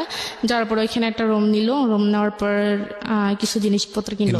বাড়ির কথা আপনার মনে পড়েনি? বাড়িতে কি হচ্ছে? না অবশ্যই পড়ছে। তখন আমি তাকে অনেকবার চেষ্টা করছি, তখন তো আমার কাছে ফোন ছিল না, কারণ আমি সাথে করে ফোন নিয়ে আসিনি। আর তাকে আমি অনেকবার বলছি যে বিয়ে যেহেতু হয়ে গেছে তখন তো বাড়ি থেকে কোনো সমস্যা করবে না, বাড়িতে জানাই। বলে যে না এখন বাড়িতে জানালে সমস্যা করবে, আমরা আগে একটু সেটেল হই তারপর বাড়িতে জানাবো। তখন মানে সে যেভাবে বলতেছে সেভাবে, কারণ মানে তার কথা যদি আমি একটু মানে নড়চড় করি সে আমাকে ছুরি টুরি দিয়ে ভয় দেখায়, তারপর হাত কাট নিয়ে মানে ভয় দেখায়। তখন আমি আসলে এতটা ইয়ে ছিলাম না। তো বাড়িতে কি হয়েছিল না হয়েছে সেটা আমি তখন জানি না। তো তখন আমাকে ওইখানে নিয়ে গেছে। নিয়ে যাওয়ার পর সে আমাকে একটা রুম নিল, রুম নেওয়ার পর মানে টুকিটাকি যা লাগে আর কি সব নিছে। নেওয়ার পর তো চলতেছি, তখন যাচ্ছি বাড়িতে কি হয়েছে না হয়েছে সেটা তো আমি জানি না। তখন ওইখানে গেলাম, তো নেওয়ার পর সেই তো সারাদিন চলে গেল। তো আমি রান্না বান্না করলাম, তো সেই কোথায় গেছে আমি জানি না, সারাদিন সে বাসা ছিল না।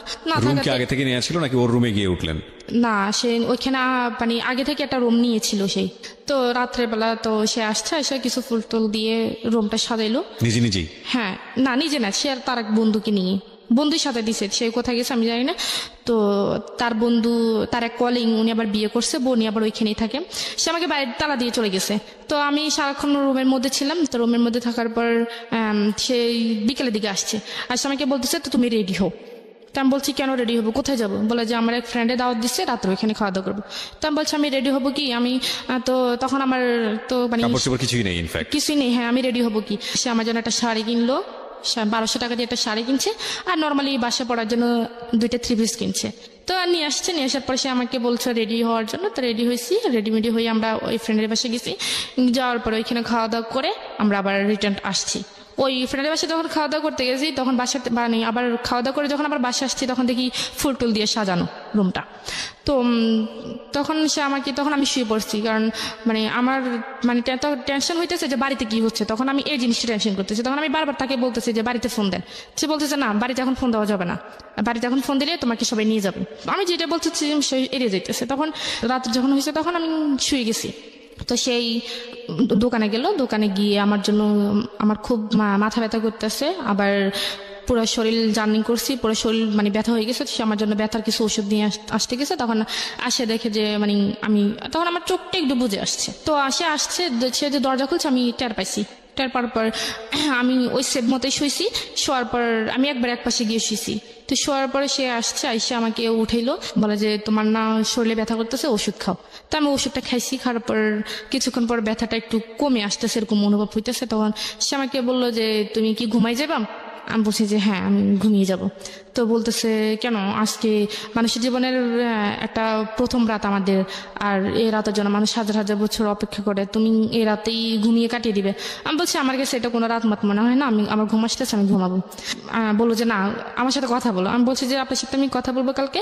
তার কথা আমি আসলে এক কান দিয়ে নিতেছি, এক কান দিয়ে ফেলে দিচ্ছি। আমার মূল উদ্দেশ্য হচ্ছে আমি যদি কোনো রকম একটু সুযোগ পাই, আমি পালিয়ে যাবো, বাড়িতে গিয়ে তারপর সব ঘটনা বলে দিব? হ্যাঁ, পালিয়ে যাবো।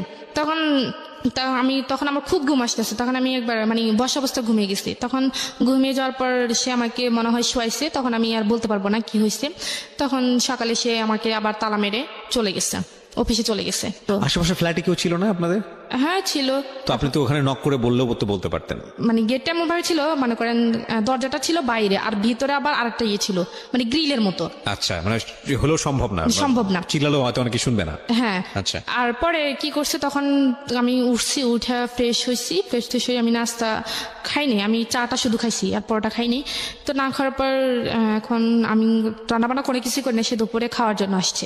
বাচ্চা ঠিক কিছু সমস্যা নেই, রান্না করে না, আমি হোটেল থেকে নিয়ে আসছি। তখন সে হোটেল থেকে মাছ আর কি জানি নিয়ে আসছে, আমার মনে নেই। তো নিয়ে আসার পর সে মানে আমাকে খাই দিতে চাইতেছে। তো আমি খাই নেই। তো সে আমাকে 2-3 বার এরকম করতেছে। তখন আমি কি করছি, আমি মানে প্লেটটা ফেলতে চাইনি, তো মানে আমি ধাক্কা দেওয়ার একটু জোরে লেগেছে, প্লেটটা মাটিতে পড়ে গেছে। পরে কাঁচের প্লেট ছিল, ওটা ভেঙে গেছে। ভেঙে পর মানে সে রাগ করে ফেলছে। সে আমাকে একটা ধাক্কা দিয়ে ফেলছে। ধাক্কা দেওয়ার পর আমি একটা দেয়ালের মধ্যে গিয়ে একটু বাড়ি খেয়েছি কপালের মধ্যে। তারপর আমার কপালটা ফুলে গেছিল। তো ফুলে যাওয়ার পরে তখন আমি বলছি যে মানুষ আমার বিয়ের একদিন না যাইতে আমার উপর এরকম টর্চার শুরু করতেছে, সে মানুষ আমাকে কিভাবে সারা জীবন ভালো রাখবে সেটা আমার ভালো জানা হয়েছে। তো বলে যে কি জানি কয়, না তোকে তুই যতই ইয়ে করস, চালাকি করস, তুই এখান থেকে যাইতে পারবি না, তোকে যেহেতু আমি বিয়ে করছি এখানে থাকতে হবে। তখন এভাবেই আমি আসলে একটা না প্রায় 2 দিন খাইনি। 2 দিন মানে শুধু একটু চা খাইছি, আর কিছু না, চা খাই আর পানি খাই। তখন আমার শরীরটা খুবই দুর্বল হয়ে গেছে। তো তখন সোমবার দিন ছিল, সেই অফিস থেকে লাঞ্চের সময় আসার পর সে আসছে, আমি গোসল করতে গেছি। তো গোসলখানার আবার ভিতরে একটা দরজা আছে, মানে একটু বড়, মানে একটা মানুষ কোনো মানে বাইরে হতে পারবে। তখন সে যখন অফিসে থাকতো না, তখন আমি ভিতরে মানে চেষ্টা করতাম যে কোন দিক দিয়ে বের হওয়া যায়। তখন আমি ওই বাথরুমের ভিতরে ওই জায়গাটা দেখছি। দেখার পর আমি মানে ওইটার মধ্যে একটা কোমর ছিল, কোমরের উপর দাঁড়িয়ে ওইটার মধ্যে আবার একটা মোড়া দিয়ে আমি দেখছি যে ভিতরে মানে দাঁড়ানোর মতো কোনো পজিশন আছে কিনা। তখন দেখছি যে না, ভিতরে মানে নিচে দাঁড়ানোর মতো একটু জায়গা আছে, মানে একটা পা রাখা যাবে।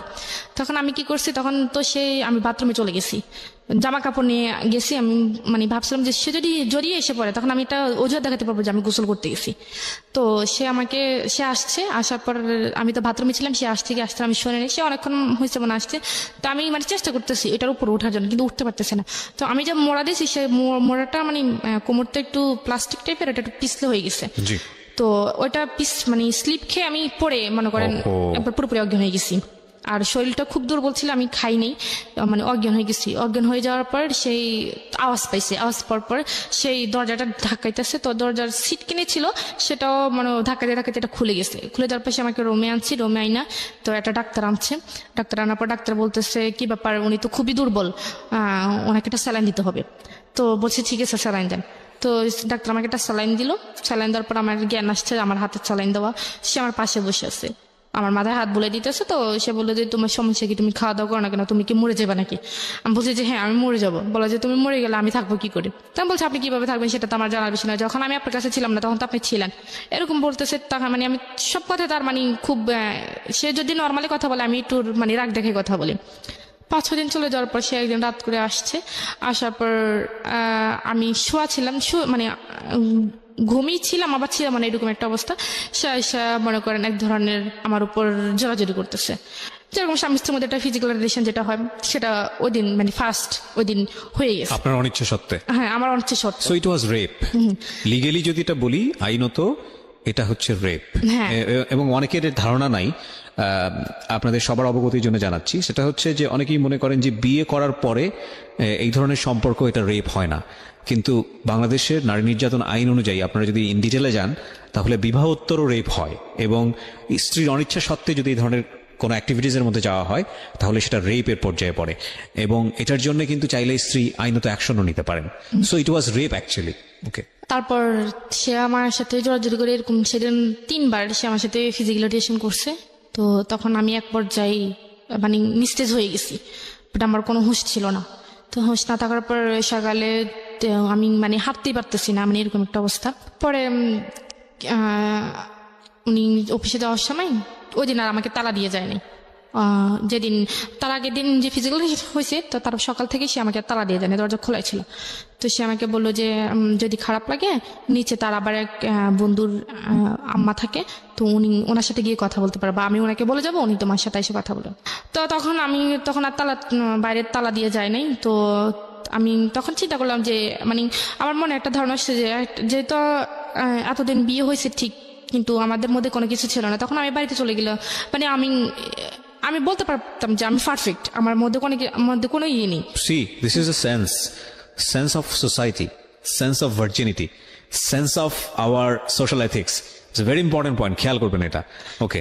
তখন ও মনে করতেছে বিয়ে হয়েছে ঠিক আছে, কিন্তু আমাদের মধ্যে তো কোনো ফিজিক্যাল রিলেশন ছিল না, সুতরাং আমি যেভাবেই হোক এখান থেকে এসকেপ করলে আমি বলতে পারবো যে না, আমাদের মধ্যে কিচ্ছু হয়নি। এইটা হচ্ছে আমাদের প্রিমিটিভ থট অফ সোসাইটি, মানে একদম প্রাগৈতিহাসিক আমলের একটা ধারণা। আর যখন এটা হয়ে গেছে, ওর মধ্যে একটা চেঞ্জ আসছে। চেঞ্জটা কি? হ্যাঁ বলো। হ্যাঁ, তখন আমি ভাবলাম যে মানে চলে গেছিলাম, মানে আমি গেট পর্যন্ত চলে গেছি, উপর থেকে নিচে নেমে গেট পর্যন্ত চলে গেছি। চলে যাওয়ার পর মানে দেখতেছি আমি মানে আমার হাত তো খুব কষ্ট হইতেছে, তো আমি কাঁদতেছি। তখন দাঁড়ান আমাকে জিজ্ঞেস করলো যে ম্যাডাম আপনার কি হয়েছে? আমি বলছি যে না কিছু হয় নাই। তো বলে যে আপনি কাঁদতেছেন কেন? তো আমি বলছি যে না আমার আসলে একটু শরীরটা খারাপ, হ্যাঁ এই জন্য। তো বলে যে আমি কি আপনাকে বাসায় দিয়ে আসবো?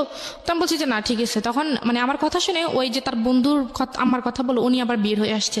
বলে যে কি ব্যাপার ঋতু, তুমি কেন বাইর হয়েছো? তো তোমার নাকি শরীর খারাপ, তুমি বাইর হয়েছো কেন? চলো তোমাকে বাসায় দিয়ে আসি। তখন ওই আমাকে ধরে আমাকে রুমে আইনা শোয়াই দিয়ে চলে গেছে।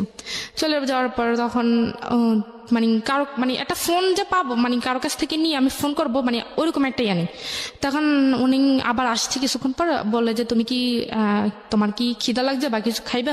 আমি বলছি যে না আন্টি আমার খিদা লাগা নাই, আপনি আমাকে একটু গরম পানি করে দেন। বলে যে গরম পানি দিয়ে কি করবা? বলে যে আমি একটু বাথরুমে যাবো। পরে উনি আমাকে একটু গরম পানি করে দিচ্ছে, আমি বাথরুমে গিয়ে ফ্রেশ হয়ে আসছি। পরে আমি বলছি কি আপনার কাছে কি ফোন আছে? বলে যে কেন? আমি বলছি আমি একটু আমার আম্মুর সাথে কথা বলবো, আমার আব্বুর সাথে কথা বলবো, আসলে তাদের কথা খুব মনে পড়তেছে, আমার খুব খারাপ লাগতেছে, একটু কথা বলে আমার কাছে ভালো লাগবে। বলে যে ঋতু তুমি কিছু মনে করো না, রবিউল তো আমাকে না করছে তোমার কাছে ফোনটা না দিতে। তো তখন ভাবলাম যে বলেও লাভ নেই, তখন ভাবলাম যে যাই হবার হয়ে গেছে, বিয়ে তো একবার হবেই, তো আমার ভাগ্য হয়তো এটা ছিল। আপনি মেনে নিলেন? হ্যাঁ আমি মেনে নিছি মনে মনে। থিং, এটা হয়তো মানতই না যদি গত রাত্রে এই ঘটনাটা না ঘটতো। না ঘটে, হ্যাঁ। এবং দেখুন, একটা মেয়ের কাছে, আমাদের সমাজে একটা মেয়ের কাছে এই বিষয়টা কতটা ইম্পর্ট্যান্ট, এবং সেন্স অফ দ্য সোসাইটি যেটাকে বলি, আমাদের ধারণাটা এভাবেই দেওয়া হয়েছে ছোটবেলা থেকে যে একটা মেয়ের সঙ্গে এটা হয়ে যাওয়া মানে হচ্ছে তার সবকিছু গেছে, সবকিছু শেষ। ছেলেটার কথা কিন্তু চিন্তাও করা হয় না। এবং দেখুন, ও বিয়ে হওয়ার পরেও ফাঁকফোকর খুঁজছে যে যেভাবেই হোক না কেন বের হয়ে যাবে। যখন এটা হয়ে গেছে তখন সে নিজের মনকে বুঝ দিচ্ছে যে না, বিয়ে তো একটাই হয় মানুষের জীবনে, ওকে ফাইন। তার মানে চিন্তা করে দেখুন, এবং জেনে খুব আশ্চর্য হবেন, কিছুদিন আগেও এরকম একটা নিয়ম ছিল সরকার থেকে, এরকম একটা আইন বাধ্যবাধকতা বোধহয় এরকম একটা অনুমতি দেওয়া হয়েছিল ল করে, যে রেপ করে যদি তাকে বিয়ে করা হয় তাহলে তার শাস্তিটা ওরকম শাস্তি হবে না, এরকম একটা কোনো, আমি নিজেও জানি না, এরকম একটা ছিল, যেটা নিয়ে অনেক আলোচনা সমালোচনা হয়েছে বিভিন্ন মহলে। পরবর্তীতে ওটা বোধহয় সংশোধন করা হয়েছে, আমি ডিটেল জানি না, যারা ল নিয়ে ভালো পড়াশোনা করবেন তারাই বা জানবেন। সো এটা কিন্তু সরকার ইচ্ছা করে করেনি, এটা আমাদের সামাজিক চালচিত্র।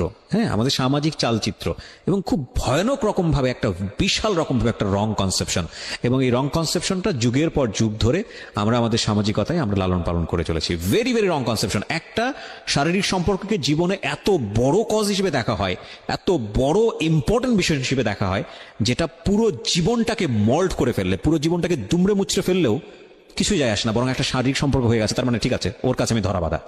So very rubbish thinking, very very rubbish thinking. Cause ultimately তো এই একটা জিনিস আটকে রাখতে পারে না মানুষকে। এই মেয়েটার ক্ষেত্রে কি হয়েছে দেখেন, সামনের দিকে আগাই আমরা, বলেন তারপর। তো তারপর আপনি মেনে নিলেন, হ্যাঁ, মানে মেনে নিজেকে নিজে নিলাম। বোঝাচ্ছেন। আমি নিজেকে নিজে বুঝাইতেছি, তখন ভাবলাম যে যা হবার হয়ে গেছে। তো এক পর্যায়ে তো এই কদিন আমি তার সাথে খুবই মানে খারাপভাবে আচরণ করতাম, বা সে আমাকে কোনো কিছু জিজ্ঞেস করলে আমি তার উল্টোটার মানে উত্তর দিতাম। তো আজকে আসার পর আমি রান্না বান্না করছি, রান্না বান্না করে তারপর গোসল টোসল করে ঘরটার মুছে টুছে আমি বসে রয়েছি, সে আসলে একসাথে খাবো। তো সে আসার পর আমরা একসাথে খাইছি। খাওয়ার পর সে বলতেছে তোমার তো মন খারাপ, চল আমরা একটু ঘুরতে যাই। তো বলছি কোথায়? বলে যে এখানে একটা নদী আছে, ওইখানে নদীতে বিকেলবেলা সবাই ঘুরতে যায়, তো চলো তোমাকে নিয়ে একটু ঘুরতে যাই। তারপর তো আসলো ঘুরতে গেলাম। হ্যাঁ, ঘুরতে গেলেন। হ্যাঁ, ঘুরতে যাওয়ার পর ওইখানে সবাই মানে তার পরিচিত যারা আছে সবাই জিজ্ঞেস করতেছে হ্যাঁ কি রে রবিউল এটা কে? তো বলতেছে তো তোর ভাবি টাবি পাইছি। তো তখন ওই যে একটু একটু বাইরে যেতাম, বা সবার সাথে একটু, বা মেয়ে যারা ছিল বা আন্টি যারা ছিল তাদের সাথে একটু কথাবার্তা বলতাম, তাদের সাথে একটু ফ্রি হয়ে গেছি। তখন একদিন আমাকে এক আফু, মানে উনি আমার সিনিয়র অনেক, উনি আমাকে একদিন বলে ঋতু তোমাকে আমি একটা কথা বলবো, তুমি কিছু মনে করবে না তো? বলে যে তুমি আসলে রবিউল তো তোমার হাজবেন্ড, এখন তুমি বললে হয়তো তোমার মন খারাপ হতো। আমি বলছি সমস্যা না, আপনি বলেন। বলে যে দেখো তোমরা একসাথে চলাফেরা করো, আসলে তোমার সাথে আসলে তোমরা দুজনকে একসাথে মানায় না, তুমি কোথায় রবিউল কোথায়, মানে ওর নামে বিভিন্ন রকমের কথা বলতেছে। তখন আমার কাছে আসলে খারাপ লাগতো, কেন এই কথা বলবে? তো তখন একটা দিক যখন আমি ওকে মন থেকে মেনে নিয়েছিলাম যে আমার যেহেতু বিয়েটা হয়ে গেছে, তখন যা হবার আসো হবে, তখন আমি পুরোপুরিভাবে ওকে মানে ভালোই বাসছি, যে মানে পুরোপুরিভাবে ওর প্রতি দুর্বল হয়ে গেছি। তো তখন আমি ওকে বললাম যে দেখেন আপনি অফিস থেকে ছুটি নিতে পারবেন? তো বলে যে কেন? আমি বলছি আপনি আগে নেন, তারপর আমি বলতেছি। তাকে আমি 3 মাস বাসে রাখছি। 3 মাস বাসে রাখছি বলতে মানে যাতে কেউ কিছু বলতে না পারে, বা তার স্বাস্থ্যের দিক থেকে, তার মানে ফেসের দিক থেকে, বা তার সব দিক আচ্ছা আচ্ছা, মানে আপনি তাকে তৈরি করতেছেন আপনার ফ্যামিলির জন্য, যাতে করে আপনি তাকে নিয়ে ফ্যামিলিতে ফেস করতে বাইরের মানুষ যেতে এরকম বলতেছে, তারা আমার ফ্যামিলি তো কখনো মেনে নিবে না। তখন আমি তাকে মানে ডাক্তারের সাথে কথা বলে বিভিন্ন রকমের রুচিকর, যাতে রুচি হয় খাবার, ওষুধ বা পুষ্টিকর যে খাবারগুলো আছে একটা মানুষ বা ভালো মতো হওয়ার জন্য, সবগুলোই আনছি। তো 1 মাস যখন হয়ে গেছে, এখন ও তো চাকরি করে না, এখন 1 মাস একটা মানুষ 1 মাস বসে বসে খেলে কতদিন যায়? আর ওর তো কোনো এক্সট্রা কোনো টাকা নেই। তো আমি কি করছি, ওই যে ঢাকায় থাকাকালীন যে রিয়ার কথা বললাম, তো রিয়ার কাছে আমি ফোন দিলাম। পরে রিয়াকে আমি সব কিছু বলছি, বলার পর আমি বলছি যে দেখ তুই এটা কারোর কাছে বলিস না, এখন আমি একটু সমস্যা আছি, আমার কিছু টাকা লাগবে। তো বলে যে কত টাকা? তা আমি বলছি 10-15 হাজার টাকা হলে হবে। বিয়াটা বিকাশ নাম্বার দিচ্ছে, আমাকে 15 হাজার টাকা পাঠাইছে। 15 হাজার টাকা পাঠানোর পর আমি তার জন্য বিভিন্ন রকমের বিভিন্ন আইটেমের খাবার নিতে, মানে যেগুলি কাজে আসে বা পুষ্টিকর যে খাবারগুলো সেগুলো নিছে। যেমন তো তাকে 3 মাস পর পুরোপুরি ভাবে হয়ে উঠছে, মানে আমি যেরকমটা চাইছি সেরকমটা হয়ে গেছে। তো 3 মাস পরে তখন থেকে মনে করেন আমাদের সংসারটা খুবই একটা সুখী সংসার। সেও আমাকে প্রচন্ড ভালোবাসে, আমিও তাকে প্রচন্ড ভালোবাসি। এখন এই ভালোবাসা দিয়ে একটা হ্যাপি ফ্যামিলি আমাদের। তো এর মধ্যে আমি তাকে বললাম যে দেখেন আমার তো বিয়ে কিন্তু 1 বছর চলে গেছে এইভাবে। তো চলে যাওয়ার পর আমি বললাম, 1 বছর পর বললাম যে আমি তো এসএসসি পরীক্ষার তো আমার ভালো একটা রেজাল্ট আসছে, তো আমি ইন্টারে ভর্তি হইতে চাই। এই 1 বছরের মধ্যে আপনি কোনো যোগাযোগ করেননি বাড়িতে? না, কোনো যোগাযোগ করিনি। ওর লেখাপড়া কতদূর ছিল? উনি মাস্টার্স কমপ্লিট করছে। ওকে, রবিউল মাস্টার্স কমপ্লিট করা। ওকে, বাচ্চাদের পড়ার জন্য তো অন্তত আমার কিছু জানা দরকার। বলে যে না, সেটা যতটুকু জানা অতটুকুই এনাফ। তো আমি বলছি ঠিক আছে, এখন সে যেভাবে বলতেছে সেভাবেই। তো এভাবেই চলতেছে। 1.5 বছর চলে যাওয়ার পর তখন আমি হঠাৎ মনে করেন আমার ফিউর হচ্ছে না প্রায় 2 মাস ধরে। জি। তো আমি একটু টেনশনে আছি। তো তারপর হচ্ছে তখন আমি একটু টেনশনে পড়ে গেছি। তখন আমি ওকে জানাইনি। তো না জানানোর পর আমি নিজে একটা ডাক্তার কাছে গেছি। তো বলে যে আপনি তো প্রেগনেন্ট।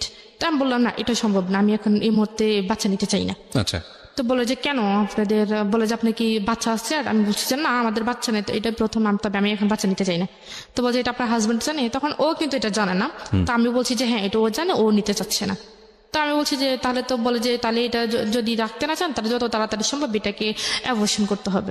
বলছে আপনি অ্যাড্রেসে চলে যান, ওনারা যা করার করে দিবেন। মানে এটা করার পরে একটু অসুস্থ ছিলাম, পরে এভাবে চলতে ভালোই আছি, ভালোই। তারপর আমি আবার প্রেগনেন্ট। সেকেন্ড টাইম কনসেপ্ট করলেন? হ্যাঁ, করার পর সেটা আমি তাকে জানাইছি। প্রথমবারের কথা তো আমি তাকে জানাইনি। দ্বিতীয়বার যখন হয়েছে তখন আমি তাকে জানাইছি। তখন আমার 3 মাস হয়ে গেছে। 3 মাস হয়ে যাওয়ার পর তো বলছে না, আমি তো এখন বাচ্চা চাইতেছি না, কারণ আমি তোমাকে তো এখন আমাদের বাড়িতে নিয়ে যাইনি। এখন যদি বাচ্চা হয়ে যায় তখন মানুষ কি বলবে? আমি এখন বাচ্চা, তুমি যেটা যা করার তাড়াতাড়ি করো। তখন ডাক্তার কাছে আসছি। ডাক্তার কাছে আসা তো আবার ওই ভাবি আমার বলছে যে একটা হোমিও ডাক্তার আছে, ওইখানে গেলে হোমিও কিছু ওষুধ দিলে ওইটা নাকি হয়ে যায়। যাই হোক, আপনি এটাকে অ্যাবর্শন করেছেন না করেন নাই? না, করিনি। সেকেন্ড টাইমটা কি আপনার বেবি? হ্যাঁ। ওকে, তারপর? হ্যাঁ, তারপর যাই হোক, এটা অনেকবার করছি। তো ট্রাই করছেন অ্যাবর্শন করার জন্য? হ্যাঁ, অনেকবার ট্রাই করছেন কিন্তু হয়নি। তো মানে এটা করতে গিয়ে আমি নিজেই মরে যেতেছি। তো পরে তারপর যাই হোক এটা হয়ে তখন থেকে সে আমার উপর মানে আমার সাথে খুব খারাপ ব্যবহার করতেছে। তারপর সে আমাকে বিভিন্ন রকমের এক কথা 2 কথা ভালো কথা বলে সে আমার সাথে খারাপ ব্যবহার করে। আর আমার বাপ মা নিয়ে সে আমাকে গালিগালাজ করে। তো করার পর হঠাৎ করে চেঞ্জটা দেখলেন শুধু এই কনসেপ্টটা করার পরেই? হ্যাঁ, কনসেপ্টটা করার পরই চেঞ্জটা দেখি। না, তারপর আমরা আবার যে রুমে থাকতাম, যেখানে থাকতাম সেখান থেকে পানিটা নিজে আনতে হয়, সেটা একটু দূরে, ঠিক আছে? তো আমার বেবি যখন 7 মাসের প্রেগনেন্ট আমি, তখন বালতি ভরে ভরে অনেক বড় বড় বালতি ভরে ভরে ওইখান থেকে পানি আনতে হয়। তো সেটা আমার জন্য খুবই বিপজ্জনক। সব যে দেখে সে বলে যে তুমি এই কাজ করো কেন? সে আমার দিয়ে বিভিন্ন রকমের জামা কাপড় বা তার শার্ট প্যান্ট এগুলো ধোয়াইতো, বা এখন যেগুলো আমার জন্য করা উচিত না সেগুলো করাইতো।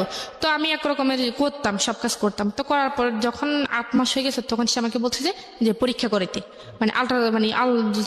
পরীক্ষা করলে যে ছেলে হয় না মেয়ে হয় এটা জানার জন্য।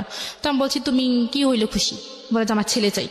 তখন আমি বললাম যে এটা তো যদি ছেলে না হয়, বলে যে ছেলে না হলে যদি মেয়ে হয় তাহলে মেয়ে হলে মেয়ের বিয়ের টাকা আমি দিতে পারবো না। তখনই সে মেয়ের বিয়ের প্রসঙ্গে কথা উঠেছে যে যখন বিয়ে দিবে তখন মেয়ের বিয়ের টাকা সে দিতে পারবে না, আমার বাবার বাড়ি থেকে দিতে হবে। আর মেয়ে যদি হয়, মেয়ে সুন্দর হতে হইবে, ফুটফুটে হইতে হইব।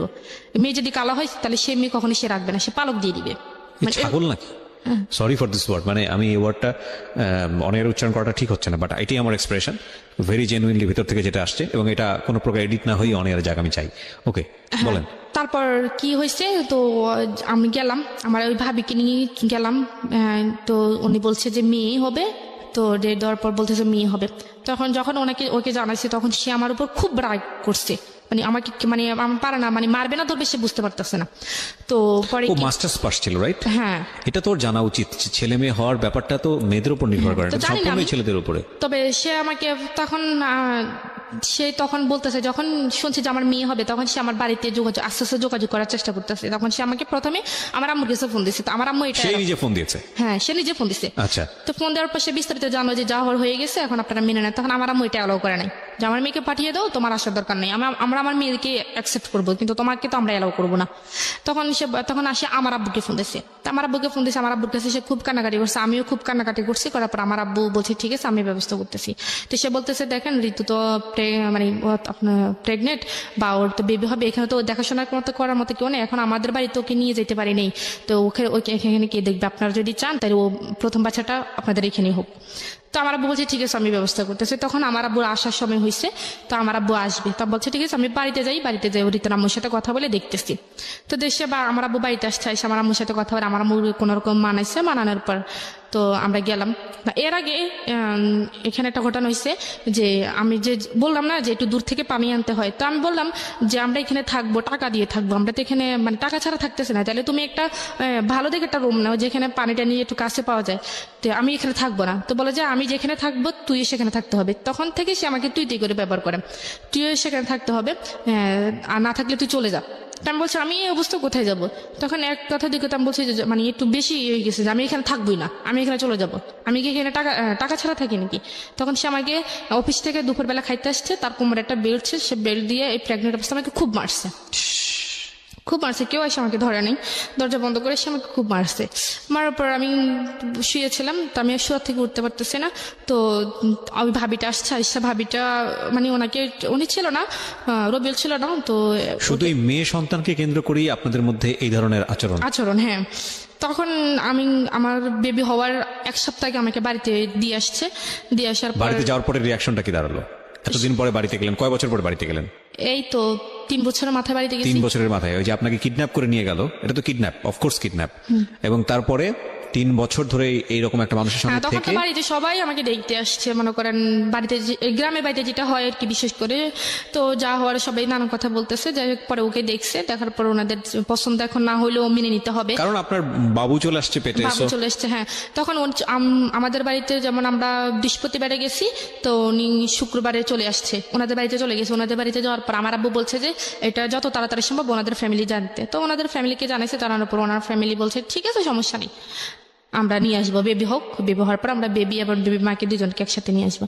তো আমার আম্মু মানে ও এমন একটা মানুষ যে মনে করেন যদি কাউকে ওর ভালো লাগে তাকে এমন ভাবে সে বশ করবে যে মানে ও চায় যে মানে ও মনে করে যে ওর মানে যেমন আমাকে দ্বারা যদি ওর কোনো উপকার আসে বা ওর কোন কাজে লাগে, যে আমাকে এমন ভাবে বশ করবে যে আমি ওর ছাড়া কোনো কিছু বুঝবো না, মানে ওই রবিউল। হ্যাঁ, এরকম একটা টাইপের ছিল। তো ও আমার আম্মুর সাথে কথাবার্তা বলতে বলতে ও আমার আম্মুকে মনে করেন খুবই ইমোশনাল করে ফেলছে, যে আমার আম্মু বসতে গেলেও ওকে ঢাকে, মানে শুইতে গেলে ওকে ডাকে, মানে এরকম একটা অবস্থা। এখন আমি যে ওনার মেয়ে এটা আমার আম্মু ভুলে গেছে। তো পরে কি যাই হবে, তো আমার আম্মাকে বলে গেছে যে বাচ্চা যদিও মানে চেষ্টা করার জন্য যে নর্মালি বাচ্চাটা হওয়ার জন্য, সিজারে যেতে বাচ্চা না। তো সে যাওয়ার সময় আমার আম্মাকে 1 টাকা দিয়ে যায় নাই কোনো মানে বা বাচ্চা হলে বা কি আসে বিষয়। তো যেদিন আমার বাচ্চা হওয়ার আগের দিনই মানে আমার ব্যথা শুরু হয়েছে, সেদিন আমি কি জানাইছি যে দেখো আমার এরকম অবস্থা, তুমি আমি একটু ফোন টোন দিও। তখন আমার বাবু হয়েছে রবিবারে 11টায়, আর ওকে আমি জানাইছি শুক্রবারে। আচ্ছা, শুক্রবার চলে গেছে, রাত গেল, শনিবার দিন গেল, রবিবারের দিন হয়েছে, শুক্রবারে জানিয়েছেন কেন? রবিবারে কেন জানাননি? মানে শুক্রবারে পরে তো রবিবার হয়েছে, মানে তার আগে রবিবার আগে শুক্রবারে জানিয়েছি। বাচ্চাটা কবে হয়েছে? রবিবারে। হ্যাঁ। ও জেনেছে কবে? মানে ও তো মানে আমি বলি আমার যখন মানে বাচ্চা হওয়ার আগে যে ব্যথাটা যেটা হয় আর কি, ওই সময় জানিয়েছেন? হ্যাঁ, ওই সময় আমি জানিয়েছি, সেটা শুক্রবার থেকে শুরু হয়েছে। আচ্ছা আচ্ছা, তুমি বাচ্চা হওয়ার পরে কি সঙ্গে সঙ্গে সে জানছে?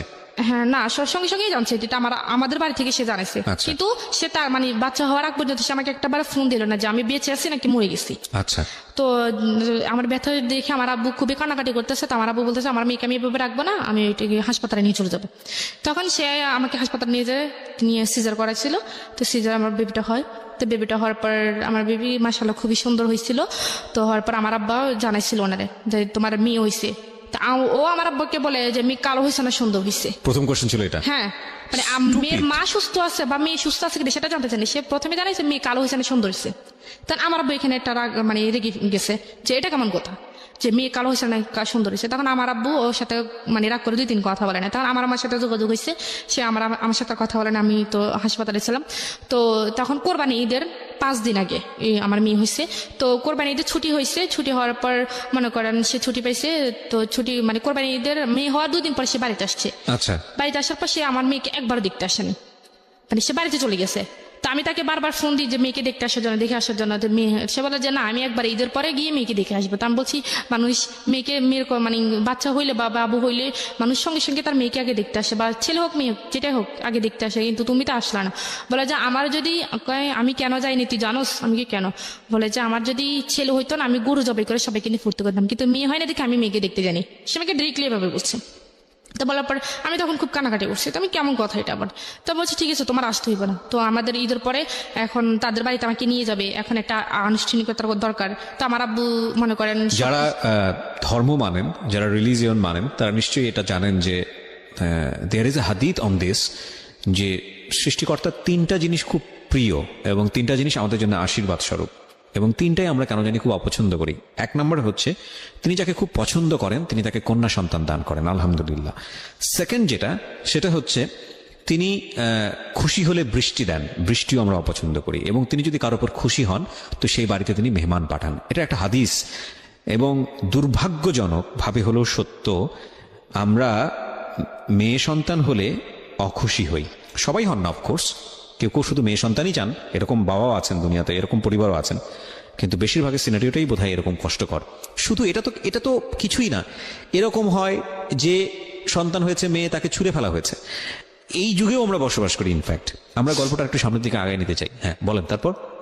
তো তারপর মানে এখন আমি তাদের বাড়িতে প্রথম যাব। এখন আমার বাবা চাইতেছে যে আমার যেহেতু প্রথম মেয়ে, আমাদের বাড়ির প্রথম মেয়ে, তার যেহেতু বিয়েটা ওইভাবে হয় নাই, আমরা একটু ছোটোখাটো একটা আনুষ্ঠানিকতা করি। তখন তো ওর ফ্যামিলি থেকে বলছে ঠিক আছে, হ্যাঁ সমস্যা নেই। তো ওর যে মানে প্রথম যে আমাদের বাড়িতে আসছে মেয়ে দেখার জন্য, আমার মেয়েকে দেখার জন্য, তো সেখানে আমার মানে দাদিরা ছিল বা নানুরা ছিল। তো বলছে যে মানে মেয়েকে যখন কোলে নিছিল তখন বলছে যে মানে দাদিরা বলতেছে যে মেয়েকে কোলে নেওয়ার আগে মেয়ের হাতে কিছু দিতে হয়। তখন সে বলতেছে আমার কাছে তো কিছু নাই। মানে সে সবার সামনে বলতেছে। আমি বলছি তোমার কাছে 10 টাকাও নাই? বলে যে না, আমার কাছে 10 টাকাও নেই। তখন আমি তাকে ইশারায় তার পকেটের মধ্যে 1000 টাকার একটা নোট দিয়ে দিছি। তো বলছে ঠিক আছে, এটা তুমি মেয়ের হাতে দাও। তো সে মেয়ের হাতে এটা দিচ্ছে। দেওয়ার পর তো খাওয়া দাওয়া করে সেই টাকাটা নিয়ে বাবা হয়ে কিছু দিতে হয়? হ্যাঁ। আচ্ছা, এটা আমাদের মানে দাদিরা বলে। আর আপনাদের কাস্টম সেটা না, আপনাদের নিয়ম এটা? হ্যাঁ, যে বাবা মানে প্রথম বছর মুখ দেখার জন্য একটু কিছু দিয়ে দেখতে হয়। আচ্ছা আচ্ছা। তো তখন সে বলছে যে আমার কাছে তো টাকা নেই। তো আমি বলছি তোমার কাছে 10 টাকা নাই? বলে যে না, আমার কাছে তো টাকা নাই, আমি খরচ করে ফেলছি। তো আমি বলছি ঠিক আছে। তো আমি তার পকেটে 1000 টাকার একটা নোট দিয়ে দিই। তো আমি সেটা সে মেয়ের হাতে দেয়। সে খাওয়া দাওয়া করার পর মেয়ের মানে যাওয়ার সময় সে মেয়ের হাত থেকে টাকাটা নিয়ে চলে গেছে। আমি একটু সেটা জানি না। তখন আমি যখন তার সন্ধ্যের সময় মানে দেখতেছি যে ওর হাতে টাকা নেই, তখন আমি আমার আম্মাকে জিজ্ঞেস করছি যে আম্মা, ওর হাতে টাকাটা কোথায়? বলে যে আমি কি জানি, এটা তো ওর আব্বুর কাছে ছিল, মেয়ে কে নিছে। তখন আমি ওরা ফোন করছি, কি ব্যাপার, মেয়ের হাতে টাকা কই? বলে যে আমি নিয়ে আসছি, আমার হাত খরচের টাকা নেই। তো পরে যাই হোক, আমি আসবো না কাঁদবো আমি ঠিক বুঝতে পারছি না। Such a stupid you are. আমি জানি না এগুলো কতটুকু সত্যি, but if you really like this kind of husband, you don't have any potentiality to be a husband. Believe me. বাপ হওয়ার তো যোগ্যতাই নাই, এ ব্যাপারে কোনো সন্দেহই নাই। হ্যাঁ বলেন। পরে তো ওদের বাড়িতে যাওয়ার জন্য আনুষ্ঠানিকতা ওদের দরকার। এখন আমার আব্বু বলতেছে যে এখন মানে আমাকে কিছু দিবি, এখন ওনাদের কোনো কিছু চাহিদা আছে কিনা। তো যখন সে আমাকে বিয়ে করার কথা বলছে, তখন আমি তাকে বলছি যে আমাকে বিয়ে করতে হলে শ্বশুর বাড়িও পাইবা না, কিন্তু শ্বশুর বাড়ির কোনো কিছু আশা করতে পারবা না। তখন সে আমাকে বলছে একটা কথা, যে আমি তোমাকে চাইছি, তোমাকে পাইছি, আমার আর কিছু লাগবে না। ইনফ্যাক্ট যে সিচুয়েশনে ছিল সেই সিচুয়েশনে সে এটাই বলল। হ্যাঁ, এছাড়া কোনো ইয়েও নাই। হ্যাঁ, তখন সে এখন যেহেতু আমার আব্বা যেহেতু এখন একটা আনুষ্ঠানিকতা করতেছে, তখন সে অনেক কিছু চেয়ে বসছে। তারপর সেই এখন বলতেছে যে আমার যৌতুক যেটাকে বলে, হ্যাঁ যৌতুক যেটাকে বলে। তো তারা একটা ঘর দিছে, অনেক বড় একটা ঘর দিছে, সেটার 4টা রুম। তো তাদের রুমে কোনো কিছু নেই। এখন মানে বলতেছে তাদেরকে এক ঘরের ফার্নিচার দিতে হবে, এক ঘরের ফার্নিচার দিতে হবে। তো আমার আব্বু সেটার মানে রাজি ছিল, যেহেতু ওনার প্রথম মেয়ে, তো যা চাইবে তাই দিবে। এখন ফ্রিজ থেকে শুরু করে, সোফা থেকে শুরু করে এভরিথিং যত কিছু আছে সম্পূর্ণ কিছু দিছে। তো এরপরে ওর আব্বা আম্মা বলছে যে মেয়ে যখন শ্বশুর বাড়ি থেকে বাপের বাড়িতে আসবে বা বাপের বাড়ি থেকে শ্বশুর বাড়ি আসবে, তখন বলবে যে মেয়ের সাথে কিছু নেই, বা সোনা দানার ব্যাপারে যেটা বলছে। তো আমার বাবা কি করছে, আমাকে প্রায় 5.5 ভরি স্বর্ণ দিছে, 1 ভরি ফার্নিচার দিচ্ছে, বা 7.5 ভরি স্বর্ণ দিচ্ছে। এবার ওদের পক্ষ থেকে মনে করেন। আচ্ছা, এই পুরুষগুলোর কি লজ্জা করে না? আমাকে একটা কথা বলেন তো, আপনারা তো আল্লাহ হাত দিছে, দুইটা পা দিছে, যেই ভদ্রমহিলাকে আপনি এত জোর জবরদস্তি করে ব্ল্যাকমেইল করে চোখে মলম মেখে নিয়ে গেলেন, 2-3 বছর কোথাও আসতে দিলেন না, বাবু আসতেছে আপনার, এবং যেখানে ছেলে হবে না মেয়ে হবে আল্লাহ আপনার উপরে সেটা নির্ধারণ করার বিষয় দিয়ে দিয়েছেন, এবং সেটা সম্পূর্ণই ছেলেদের শরীরগত বিষয়, ক্রোমোজোমের যে বিষয়টা থাকে সবাই জানে আজকাল XY XX। তো সেইটাও আপনি ব্লেসড, এরপরও আল্লাহ আপনাকে এত ভালোবেসে একটা সন্তান দিছে, এবং সেই সন্তানও দেখতে যথেষ্ট পরীর মতো সুন্দর, এবং তারপরও আপনি তার কাছ থেকে কি আদায় করতেছেন? যৌতুক আদায় করতেছেন। এটা আসলে আমি বলবো কি জানেন, আপনার বাপের ভুল। মানে টু বি অনেস্ট, আমি যদি ফ্র্যাঙ্কলি বলি, সেটাই। আমি যদি ওই জায়গায় চিন্তা করি, তাহলে আমি যেটা করতাম যে ধৈরা ঠ্যাং ভাঙ্গা গুড়া করে দিতাম। মানে এগুলো হচ্ছে আমার একদম ওয়াইল্ড ফিলিং যেটাকে এখন বলে। মানে যে অবস্থা আছে সবাই বলে মানে শুনে বলে যে আমি জানি এখানকার অবস্থা জানি, আমি একটু ক্রোনোলজিক্যাল স্টেপ বাই তারপর স্টেপ মনে করেন তো দিল, যা কিছু আছে সব দিল। তারপর সে আর মানে প্রাইভেট চাকরি করবে না, তার ভালো লাগে না, সে একটা সরকারি চাকরি করবে। এটাও আপনার বাপকে জোগাড় করে দিতে হবে। হ্যাঁ, তো আমার আব্বু এখন সরকারি চাকরি করতে গেলে একটা মোটা অ্যামাউন্ট দরকার। তো আমার বাবার একটা ভালো বন্ধু ছিল, উনি একটা সোনালী ব্যাংকের একটা পোস্টের কর্মকর্তা ছিল। তো ওনাকে বলছে, বলার পর ওইখানে 3 লক্ষ টাকা ঘুষ দিতে হইব। তো 3 লক্ষ টাকা ঘুষ দিতে হবে। আমার আব্বা তার ওনাকে ডিরেক্টলি বলতে পারে না, এখন আমার কাছে বলছে। আমার কাছে বলে না, আমার আম্মার কাছে বলছে, আমার আম্মা আমার কাছে বলছে। তা আমি ওর কাছে বলছি, ও বলে যে তোমার আব্বারা বলো এখন একটু ম্যানেজ করে দিতে, আমি পরে দিয়ে দিব। তা আমি বলছি যে দেখেন আপনাদের জামাইয়ের কাছে তো এখন টাকা পয়সা নেই, আপনি একটু ম্যানেজ করে দেন, ওর হাতে টাকা হলে ও দিয়ে দেবে। তারপর আমার আব্বা দিল। তারপর ওই টাকাটা আর কখনোই সে ফেরত দেয় নাই। তাকে একটা চাকরি পাইয়ে দিচ্ছে, সে টাকাটা আর কখনোই সে ফেরত দেয় নাই। ফেরত না দেওয়ার পরে এইভাবে চলে গেছে। এখন বাচ্চারা যখন ছোট থাকে তখন তো একটু চিল্লাচিল্লি করে রাত্রের বেলা ঘুমানোর জন্য। তো তখন শীতের দিন, তো মেয়েটা রাত্রেবেলা মানে হঠাৎ ঘুম থেকে উঠছে, উঠে মনে করেন কানাকাটি করতেছে। তখন সে আমাকে বলতেছে যে বাইরে থেকে একটা বালতি পানি নিয়ে আসো, আইনা মেরে বালতির ভিতরে ডুবিয়ে রাখো, সকালবেলা উঠিও। মানে তো চিল্লাচিল্লি করতেছে কেন? তার চিল্লাচিল্লি করবে না। তা বলছে তুমি কি পাগল হয়ে গেছো? ও এতটুকু একটা বাচ্চা কি বোঝে? তুমি কি জানি কিসের মধ্যে চুবাই রাখতে বলতেছে? হ্যাঁ, পানির মধ্যে চুবাই রাখতে বলছে? হ্যাঁ, শীতের দিনে এক বালতি পানি আইনা পানির ভিতর ওরে চুবাই রাখতে, আর সকালবেলা উঠাইতে। ও চিল্লাচিল্লি করে কেন? তারপর তখন আমি খুব কানাকাটি করছি। তখন আমি ওরে নিয়ে বাইর হয়ে গেছি রাত্রেবেলা। বাইর হয়ে গিয়ে আমি বারান্দার মধ্যে এসে সারা রাত কাটাইছি। কাটার পরে তখন সে আবার তাদের বাড়িতে গেলাম। যাওয়ার পর মনে করেন তার বাবা মা 4টা ভাই, অনেক বড় একটা সংসার। আমি কখনো ভাত রান্না করি নাই। তাদের বাড়িতে গিয়ে সম্পূর্ণ কাজ করতেছে। তারা গরু পালে, ধান করে, সবকিছু করছে। তার বাবা কখনোই মানে কাজের মানুষ রাখে না, সবগুলো বউদের দিয়ে করায়? বউদের দিয়ে করে। আমি প্রথম, সে বড় সবার। আচ্ছা। তো আমাকে সম্পূর্ণ কাজ করতে হয়। 3 বেলা রান্না করতে হয়, ভাত রান্না করতে হয়, 1 বেলা নাস্তা বানাইতে হয়, সবকিছু আমাকে করতে হয়। আমার মেয়েকে সামলাইতে হয়।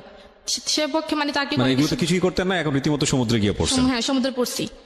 তো যাই হোক কানাকাটি করতাম। তখন আমি মানে কাউকে কোনো কিছু বলতে পারতাম না। এখন কাউকে কোনো কিছু বলতে গেলে বলবে যে তোমার পছন্দ মতো করছে। আসলে পছন্দটা কি আমার ছিল না, ঘটনাটা অন্য কিছু ছিল। এটা তো আসলে এখন কেউ বললে বিশ্বাস করবে না।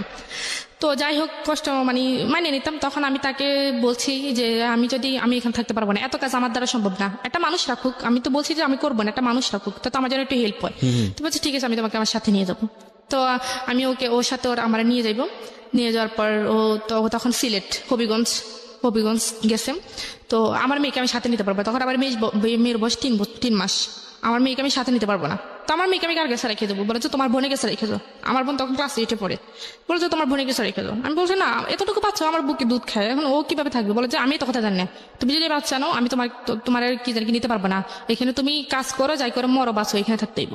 তখন আমি আমার আমার সাথে কথা বলছি। আমার আমাকে তোর বোন যদি তোরা রাখতে পারে তোর মেরে, তো তুই দিয়ে যা। তখন আমার বোনের সাথে কথা বলছি। তো আমার বোন বলে জাফু আমি এতটুকু বাচ্চা কিভাবে সামলাবো? ও আর মাকে খুঁজবে। পর আমাকে বোন তুই একটু কষ্ট করে রাখ, 2-1 দিন হইলে ও ঠিক হয়ে যাবো। ওকে কোলে নিত না, আদর করতো না? কিচ্ছু করতো না, কোলে নিত না। মানে ওকে সহ্য করতে পারতো না। বললাম না, ও চিল্লাচিল্লি করলে এরকম কথা বলে, তার ওকে কোলেও নিত কি না। মানুষ! তারপর আমি তাকে রেখে গেছি, আমার বোনের কাছে রেখে গেছি। দুধ মানে যা লাগে কিনে টেনে দিয়ে গেছি। দেওয়ার পর আমি চলে গেছি। তখন মনে করেন এখন ও আমার বুকে দুধ খায়। এখন আমার অবস্থা তো খুবই খারাপ। এখন আমি সারাদিন রাত 24 ঘন্টা কাঁদতেছি আমার মেয়ের জন্য। যদি কানাকাটি করি বলে মানে খুব মারে। মানে দাঁড়ান, আমি একটু আপনার মেয়ের ব্যাপারটা একটু জানতে চাই। আপনার মেয়ে কি আপনার কাছ থেকে যথেষ্ট পরিমাণ ফিড পেতো? মানে পেতো না? না, আমার মেয়ে আমার কাছে ছিলই না। তাহলে ও খাবারটা পেতো কোত্থেকে? ওকে কি ওকে দিতেন? আলগা খাওয়াইতে হইতো। আলগা খাবারটা কোত্থেকে পেতো? কি এটা দিতেন? গরুর দুধ? গরুর দুধ, সুজি, এরকম। তো গরুর দুধ সুজি তো ওই বয়সের জন্য উপযুক্ত না, এটা এখন এখন ভালো কি খাবার। করবো? এখন তো ওর বাবা সেটা কিনে দিত না? না, আমার মানে আমাদের কাছে থাকাকালীন, সম্পর্ক থাকাকালীন আমার মনে হয়নি কখনো আমার মেয়েকে একটা মানে জামা কিনে দিছে। সম্পূর্ণ কিছু আমার বাবা দিচ্ছে। সম্পূর্ণ আমার খরচটা বোঝে, আমার কসমেটিক আপনি ওর বাড়িতে থাকতেন, তারপর আপনার বাবা দিত? আমার বাবা পাঠাইতো। আচ্ছা। তারপর আমার মেয়েকে আমি রেখে গেছি। রেখে যাওয়ার পর আমার বোন আমাকে রাত্রেবেলা রাত 3টার সময় ফোন দিয়ে বলে আপনার কাবিন নামায় কত যেন ছিল দেনমোহর? 9 লাখ টাকা। 9,01,01 টাকা। এই কাবিন নামাটা কি আপনার কাছে ছিল? না, আমি তো কাবিন নামা দেখিনি কখনো, ও আমাকে দেখাইনি। Okay fine. Fine. So this is মানে আরো কত কি বের হবে, এই জন্যই বলি জীবন নাটকের চেয়ে নাটকীয়। হ্যাঁ বলেন। তারপর আমার বোন আমাকে ফোন দিছে, ফোন দেওয়ার পর বলতেছে আফু ও তো খুব কান্নাকাটি করতেছে, তোরে খুঁজতেছে। মানে ও তখন মানে কয় আমার মানে আমার মেয়ের কান্নাকাটি মানে শুনে আমার মা সহ্য করতে না পারে আমার মা আমার নানুদের বাড়ি চলে গেছে। যে একটা বাচ্চা মানুষ কান্না এমনিতে মানুষের খারাপ লাগে, আর ও তো একটা বাচ্চা, ওর মা নেই কাছে। তখন রাত 3টার সময় আমার বোনে কি করতো, আমার বোন দীর্ঘ 1.5 মাস কোনো ঘুম নাই। সারা দিনের বেলা যখন যেভাবে মানে পারতো কাটাইতো, রাত্রেবেলা তো ওর মানে এখন রাত্রেবেলা বাচ্চারা তো এমনিতে মাকে খুঁজে, রাত্রেবেলা কি করতো উঠানের মধ্যে সারা উঠান হাঁটতো, হাঁটতে হাঁটতে তো ও কাঁদতে কাঁদতে কাঁদতে কাঁদতে মনে করেন ঘুমাই যেত। ঘুমানোর পর মনে করেন এক সময় অনেক সময় কি করে নিঃশ্বাস বন্ধ যেত, এরকম একটা অবস্থা। তারপর আমি ওকে এইভাবে বলার পর ও আমাকে মানে কখনোই ওকে কাছে যাইতে দেয়নি, বলে যে ও ঠিক হয়ে যাবো, বাচ্চা মানুষ এরকম 1-2 মাস থাকলে পরে ঠিক হয়ে যাবো। তখন আমার বোন মানে আমার মেয়ের মানে প্রতিদান মানে আমার মেয়ের ঋণ আমি কখনোই শোধ করতে পারবো না। আমার বোনের ঋণ, আমার বোন আমার মানে মেয়ের জন্য যতটুকু করছে। আপনার ছোট বোন? হ্যাঁ আমার ছোট বোন। আপনার ছোট বোন কি আপনার শ্বশুর বাড়ি গিয়ে থাকতো? না মানে আমাদের বাড়িতে রেখে গেছি। আচ্ছা, আমার বাবা মা তো আজ পর্যন্ত আমার শ্বশুর বাড়ি কি জিনিস দেখেনি। আচ্ছা ঠিক আছে। তো আপনার ছোট বোনই ওকে পালতো নিজের হ্যাঁ। মায়ের মতো আদর দিয়ে? হ্যাঁ, আদর কেন দিয়ে। রেখে গেলেন আপনার বাড়িতে এত লোকজন, আপনার শ্বশুর বাড়িতে? হ্যাঁ ওইখানে এখানে গেলাম, এখনো কাজকর্ম, এখন আমি তো এত কাজ করতে পারতেছি না। তো আর শাশুড়ি বা অন্য কেউ দেখে নাই মেয়েটাকে? কেউ দেখে না, মানে সারাদিন ওনাদের বাড়িতে থাকার পর খাট থেকে 2-3 দিন পড়েও গেছে। মানে আমি সারাদিন কাজ করতাম, এখন কাজ করতে কাজ শেষ করতে পারতাম না, এখন মেয়েকে সময় দেবো কিভাবে। তখন এটা ওকে দেওয়ার পর আমার আম্মারা বলছি, আমার আম্মা ওকে বুঝেছে, পর ও আমার সাথে ওর সাথে আমার নিয়ে গেল। তখন মেয়েকে নিবে না, কারণ ও মেয়েকে নিলে ও রাত্রে ঘুমাইতে পারে না। তখন আমি মেয়েরা রেখে গেছি। রেখে যাওয়ার পর আমার মেয়েকে ওরা আমার বোনেরা পালছে টালছে প্রায় 6 মাস। আমার মেয়ের সাথে আমার কোনো রকম দেখা হয়নি। 6 মাস পর আমি আমার বাড়িতে আসছি, আসার পরে মনে করেন মেয়েটি এটা আমার কাছে রাখছি। তখন এই 6 মাসে তো মেয়েটি একটু একটু শিখে, এখন মেয়ে আমাকে চিনে না। যখন হ্যাঁ, আমি খুব বাড়িতে স্বাভাবিক। আসছি তখন আমি আমাকে চিনে না। তো এই সময়টাতে এত মানে খুব খুব ট্রেমেন্ডাসলি ওদের মধ্যে চেঞ্জটা হয়। বিকজ আমি তো রিসেন্টলি বাবা হয়েছি, সো আমি নিজেও আমারও একটা মেয়ে আছে, আমার মাত্র 3 থেকে 3.5 মাস বয়স। 1-2 দিন আমার মেয়ের সাথে আমার কমিউনিকেশনটা খুব মানে গ্যাপ হয়ে যায়, কারণ আমি খুব ভোর 5টায় বের হই বাসাতে। মানে আমি খুব নস্টালজিক। আপনি যখন কথাগুলো বলতেছিলেন না, আপনার হাজবেন্ডের চেহারা আমার সামনে ভাসতেছিল। আমার মনে হচ্ছিল আমি যদি কাছে পাই আমি ওকে পেটাবো, বিকজ আমার ভেতরের ফিলটা আমি বুঝতে পারতেছি। সরি টু সে যদি আপনার কথাগুলো সত্যি হয়ে থাকে, he is really not good man. আমি আপনাকে বলতেছি রেডিওতে লাখ লাখ মানুষ শুনতেছে, আপনার মানুষ হওয়ার যোগ্যতা নাই। মানে আপনি আপনার স্ত্রীর প্রতি যেটা করেছেন সেটা তো একটা ভয়াবহতম অন্যায় যদি সত্যি হয়ে থাকে, কজ আমরা দুইজনকে সামনাসামনি বসাইনি। আর আপনার স্ত্রী যেটা বলছে আপনার সন্তানকে নিয়ে, মানে এটা সহ্য করার মতো না। যেটা বলছিলাম যে আসলে ভোর 5টার সময় বেরোয়, অ্যান্ড ফিরি হচ্ছে রাত 8টা-9টার সময়। তো এই সময় আমার দেখা যায় আমার মেয়ের সঙ্গে আমার ভিডিও কলে কথা হচ্ছে, বা কথা আমার লাইফের স্টাইলটাই এরকম। ইন্টারেস্টিং ফ্যাক্ট হচ্ছে যে সারাদিন পরে বাসায় গেলেও আমাদেরকে তাকায় থেকে চেনে না ঠিক মতো। এবং এই সময়টাতে খুব র্যাপিডলি এই ব্রেনের এই বিষয়গুলো খুব মুভ করে। এবং 6 মাস পরে যদি মা আসল মা যদি বাচ্চার কাছে যায় তো খুব স্বাভাবিকভাবেই তাকে চিনবে না, এবং এটা মার জন্য খুব কষ্টকর, খুবই কষ্টকর। হ্যাঁ বলুন। তারপর তাও আমি আমাদের বাড়িতে গেছি, তখন মেয়েকে আমি আমার কোলে আনতে চাই, মেয়ে আমার কোলে আসতে খুব ছেলে কান্নাকাটি করে। আমার বোনের কোলে গেলে আবার খুবই মানে ভালো, একবারে হাসি খুশি। আমার কোলে আসতে চায় না সে, মানে আমার কোলে আসলে সে মানে খুবই কান্নাকাটি করে, মানে আমাকে দেখতেই পারে না। তখন আমি ওকে বলতেছি যে দেখো তোমার কারণেই তো আমার আজকে এই অবস্থা। আমার নিজের মেয়ে আমাকে চিনতেছে না, বলে যে চিনবে একটু কয়েকদিন থাকলে তারপর চিনবে। তো বলে আমি বলছি যে না। তারপর আমি দীর্ঘ 1 মাস ছিলাম, বাট মেয়ে আমাকে কোনোভাবে চিনে না, মানে আমাকে দেখলে মেয়ে চিল্লাচিল্লি করে, মানে এরকম একটা অবস্থা। তো তারপরে যাই হোক কোনো রকম প্রায় এরকম 5-6 মাস আমাদের বাড়িতে ছিলাম, থাকার পরে আস্তে আস্তে মেয়ে আমাকে চিনলো। আপনার বোনকে কি মা ডাকতো নাকি? হ্যাঁ আমাকে মা ডাকতো না, ও আমার বোনকে আম্মু করে ডাকতো। আম্মু ডাকতো না, মাম্মাম ডাকতো। তো পরে এখন আমার বোন অবিবাহিত, এখন অপরিচিত একটা কেউ যদি আইসে এরকম অবস্থা দেখে যে আমার বোনকে মারা দিতে, এটা অবশ্যই স্বাভাবিক। অন্যরকম একটা প্রেডিক্ট করবে। হ্যাঁ বলবো যে মেয়ের বিয়ে হয়ে গেছে বা মেয়ে বাচ্চা যাচ্ছে। তারপরে আমার বোন আবার একটা সমস্যা পড়ে গেছে কি, ওরে ছাড়া কোথাও যাইতে পারতো না, আমার মাকে এত ইয়ে করতো না। ও কিছু মানে ওকে ছাড়া কোথাও যাইতো, ও যখন আমার বোন আবার মাদ্রাসায় পড়ে, মাদ্রাসায় যাইতে পারতো না, বুকরা গায়ে দিলে চিলাচিলি শুরু করতো, বুকরা ছাপটাই ধরে রাখতো, যাইতে দিত না। তো এরকম একটা অবস্থা। এখন আমি চলে গেছি বাড়িতে, চলে যাওয়ার পর আমি আমার কাছে রাখতে রাখতে আমাকে একটু চিনছে, চেনার পর সেই মনে করেন এখন কোরবান আসছে, সামনে কোরবান। এখন যে মানে আমরা যেহেতু এখন শ্বশুর বাড়িতে চলে গেছি, এখন তো শ্বশুর বাড়িতে আমাদের গ্রামের নিয়ম হচ্ছে মনে করেন কোরবানে রমজানের সময় শ্বশুর বাড়ি সবাইকে জামা কাপড় দিতে হয়, তারপর সেমাই চিনি বাজিটা লাগিয়ে দিতে হয়, আবার কোরবানের সময় একটা যার সামর্থ্য যতটুকু একটা ছাগল দিতে হয়, বা যার সামর্থ্য বেশি সে একটা গরু দিতে হয়, তার সাথে সব রকমের মশলা 5 কেজি মানে 5 কেজি তেল, মানে এরকম যাবতীয় সবকিছু দিতে হয়। তো এখন কোরবান আসতে আরো 15 দিন বাকি। তো আসলে আমার শ্বশুর বাড়ির লোক কোনোদিন আর অপেক্ষা করতে পারেনি যে আসলে ওরা দিবে কি দিবে না। তো আমার কি জানি কি আমার মেয়েকে আমাকে বলতে পারে না, দেখলে আমার মেয়েকে বলতেছে, আমার মেয়ের নাম হচ্ছে উম্মে হাবিবা।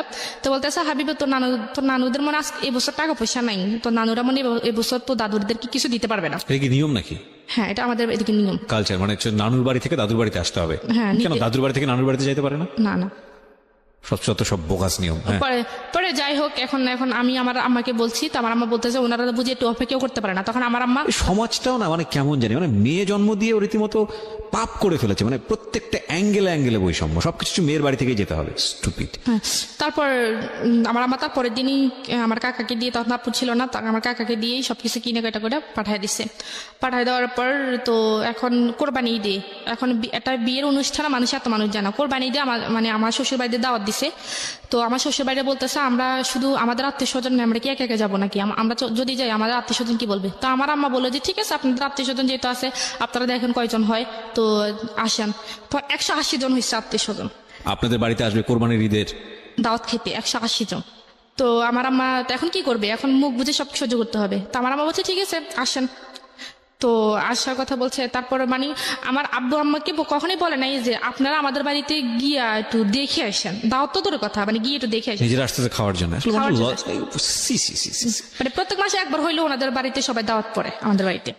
তো যাই হোক, এখন তারপর কি হয়েছে এর মধ্যে মনে করে এখন আমার বোন আবার একটা ছেলের সাথে রিলেশন করতো, এখনো হয়তো করে, আমি যে বাট জানি না কি সত্যি কিনা। তো একটা ছেলের সাথে রিলেশন করতো, সেটা আবার সরি এটা বলতে ভুলে গেছি, আমার বোনকে যখন আমার হাজব্যান্ড দেখছে বা রবিলে দেখছে, তখন সে আমাকে বলতেছে করি তো তোমাকে একটা কথা বলবো। তা আমি বলি কি কথা? তো বলে যে তোমার আগে যদি তোমার বোনকে দেখতাম না, আমি তোমার বোনকে বিয়ে করতাম। তো আপনার পায়ে জুতা ছিল না? তখন আসলে কি বলবো আমি, তুমি গেলে কি বলো, তো আমি না, এটা আপনারও কিন্তু ফল্ট, মানে আপনার পায়ে তখন জুতা থাকলে জুতা মেরে দেওয়া উচিত। আমি মনে করি হচ্ছে হলে, আমি সরি টু সে, আপনি যদি রিলিজনের জায়গা থেকে চিন্তা করেন তাহলে অফকোর্স এটা একটা অন্যায়, এবং আমি যেটা বলছি সেটা অবশ্যই পাপ। হ্যাঁ, তো কিন্তু সেটা কিন্তু যেই ছেলেটা রিলিজিয়াসটিক হতে চলে না, তাকে জুতা ট্রিটমেন্ট ছাড়া আসলে অন্য কোনো ট্রিটমেন্টে যাওয়ার কোনো সুযোগ নাই। হ্যাঁ, মানে আমি আসলে আজকে প্রেজেন্টারের বাইরে চলে যাচ্ছি, সরি ফর দিস। আমি ভবিষ্যতে আরো কি বলবো আমি জানি না, কারণ আপনার গল্পটা যেদিকে যাবে আই এম রিয়েলি মানে আউট অফ মাইন্ড অ্যাকচুয়ালি। তারপর সে মনে করেন এখন একজন হাজবেন্ড কার জন্য সাজে, তার ওয়াইফের জন্যই তো, বা একজন ওয়াইফ তার কার জন্য সাজে, Husband এর জন্য, definitely, হ্যাঁ। হাজবেন্ডের জন্য। সে যখন কোনো শার্ট পরে বা কোনো প্যান্ট পরে বা একটু হাইটই হয়ে বা একটু বাইরে হয়, তো তখন আমাকে মানে বলে ঋতু দেখো তো আমাকে ভালো লাগতেছে, বাইরে গেলে মেয়েরা আমাকে পছন্দ করবে, আমাকে ডিরেক্টলি এরকম বলে। এই লোকরে আপনি 3 মাস বাসায় থেকে পুষ্টি ইনজেকশন দিয়েছেন। হ্যাঁ, পরে আমি বললাম যে হ্যাঁ ভালোই তো লাগবে, তখন মানে কান্নাকাটি করতাম, কি বলবো। আর তখন একদিন মানে সে তখন বিভিন্ন মেয়েদের সাথে কথা বলা শুরু করে দেয়। আচ্ছা, হ্যাঁ, তখন সে বিভিন্ন ভঙ্গিতে মেয়েদের দিকে তাকায়। তো আমাদের বাড়িতে আমার চাচাতো বোন আছে, যেটাতো বোন আছে, তাদের সাথে বিভিন্ন রকমের, তো তারা আমাকে বলে যে আফু দুলাভাই এমন কেন, এরকম করে কেন। আমি বলছি থাক তোরা একটু দূরে থাকিস, তোরা কিছু বলিস না। তো সে আমাকে এরকম করে বলে যে, তো একবার সে তার বন্ধুর বিয়ে, তো আমাদেরকে দাওয়াত দিয়েছে, তখন আমি শাড়িটি পরে বিয়েতে যেভাবে যায়, তো তার বন্ধুরা সবাই আসছে, আমরা একসাথে যাবো। তো তার এক বন্ধু বলতেছে ভাবি আপনাকে খুব সুন্দর লাগতেছে। আমাকে এই কথা কেন বলছে, সে আমাকে আর নিলই না ওইখানে। ছি। তো আমাকে সে বলে যে তোমাকে আর লোকে কেন সুন্দর বলবে। তা আমি বলছি তো তুমি যে নিজে শার্ট প্যান্ট পরে নিজে আমাকে বলে যে মেয়েরা তোমাকে লাইক করবে কিনা, তখন আমার কাছে খারাপ লাগে না? তখন আমি 100 বার বলতে পারবো আমি ছেলে, সেজন্য তুমি বলবা নাকি? Right. সে আমাকে এরকম করে বলে। আমি বলছি, ঠিক আছে আমি আর বলবো না। আপনি তখন- ছিলেন আপনি, হ্যাঁ। যদি এটা হয়ে থাকে ইনফ্যাক্ট। তো তারপরে কি হয়েছে, সে একবার তো আমার বোন একটা ছেলের সাথে রিলেশন করতো, সেই আমার বোনের রিলেশনটা আমি মানতে পারতেছে না, কারণ আমার বোন যে ছেলের সাথে রিলেশন করতো সে একটু আরো একটু হাই কোয়ালিটি, মানে সে মনে করেন বিদেশে থেকে পড়াশোনা করে, তো সে আরো একটা হাই কোয়ালিটি, মানে সে চাইতেছে না যে আমার বোন আরো মানে তার চেয়ে একটু উপর লেভেলের একটা ছেলেকে মানে পছন্দ করুক বা সেটা কেউ মেনে নিক, বা এরকম উপর লেভেলের কোনো ছেলে আমাদের বাড়ির জামাই। Right. হ্যাঁ, তো তারপর আমার বোন যে ছেলের সাথে সম্পর্ক করতো, সে ছেলে কি নাম্বারটা কিভাবে পাইছে, পাইয়া সে ছেলের সাথে আমার বোন আমার হাজবেন্ডে বলছে যে আপনি যে মেয়ের সাথে কথা বলেন আপনি জানেন তার বিয়ে হয়েছে, তার একটা বাচ্চা আছে, আমার মেয়েকে দেখাই দিতেছে। তখন বলছে সে বিশ্বাস করে না, তো বলছে ঠিক আছে আমি প্রমাণ চাই। তখন সেই কি করছে, দেখাইছে, আনছার তো আমার মেয়েকে ওই ছেলের সামনে নিয়ে গেছে, নিয়ে আমার রবিআলো বলতেছে যে হাবিবা তোমার আম্মুর নাম কি, তোমার আঙ্কেলের কাছে বলো। তো সে আমার বোনের নাম বলে দিছে, কারণ আমার বোনকে সে চিনে। আমার বোন নাম বলেছে যে আমার আম্মুর নাম এইটা, তো বলে দিচ্ছে। এখন সে তো বিশ্বাসই করবে, যে বলে যে এখন সেই মানে আমার বোনের হাজবেন্ড হচ্ছে সেই, আমি কেউ না। মানে ওই ছেলের সাথে সে এরকম ভাবে বলতেছে যে আমি তার হাজবেন্ড, আমি তার, সে আমাদের মেয়ে। Very nasty story. জি ঋতু, তারপর কি হলো? হ্যাঁ, তারপর ওই ছেলে তো বিশেষ করে ফেলছে। এখন ওই ছেলে আমার বোনের সাথে মনে করেন সম্পর্কে একটা বিচ্ছিন্ন অবস্থায়, তখন আমার বোন আমাকে, মানে ও কি বয়ফ্রেন্ড ছিল আপনার বোনের? হ্যাঁ আমার বোনের বয়ফ্রেন্ড ছিল। চিন্তা করুন অবস্থা। তারপর তারপর আমার বোন আমার কাছে বললো যে আফু এরকম এরকম দুলাবে এটা কি করলো, তখন আমি বললাম যে ঠিক আছে তুই ছেলের নাম্বারটা আমাকে দে, আমি সব বলতেছি। তখন আমি এই ছেলেকে মনে করো ছেলেকে ক্ষমা টমা চাইছি, তখন আমি বললাম যে উনি এরকমই, আপনি ওনার কথা বিশ্বাস করেন না। তারপর সেই আমার বোনের সম্পর্কটা কোনোভাবে টিকতে দিবে না। সে কি করছে মনে করেন আমার বোনের যে ইমো আইডি ইউজ করতো, তো সেই ইমো আইডি সে হ্যাক করে ফেলছে।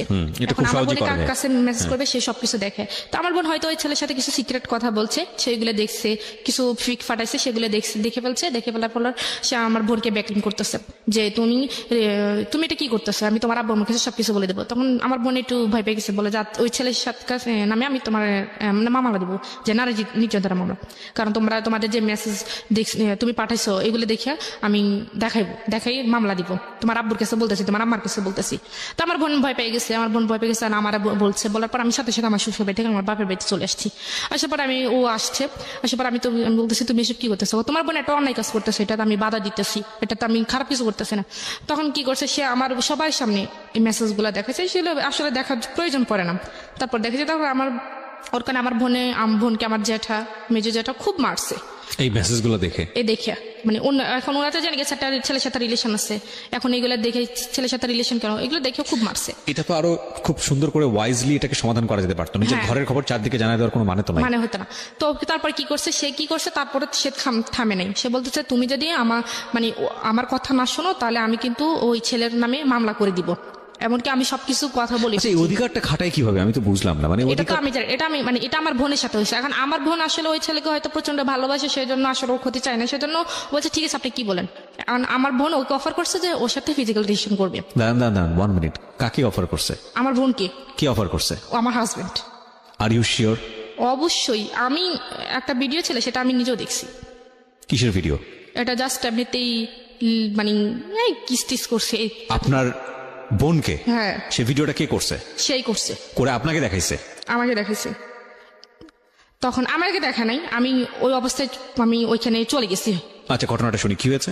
তখন সে আমার বোনকে বলছে, তো আমার বোন আসলে মানে রাজি হয়নি। রাজি হয়নি মানে ব্ল্যাকমেইল করছে যে তুমি যদি এটা করো মানে ওনার কথা না শুনে, রবিলের কথা যদি না শুনে তাহলে সেই ওই ছেলের নামে মামলা করে দিবে, Okay. নারী নির্যাতনের মামলা করে দিবে। এমনকি সে তার সবকিছু ওকে আছে, শুধু একটা ফোন যাবে, মামলা হয়ে যাবে, তাকে বাড়ি থেকে তার ফ্যামিলি সহ তাকে নিয়ে যাবে, এরকম একটা দেখেছে।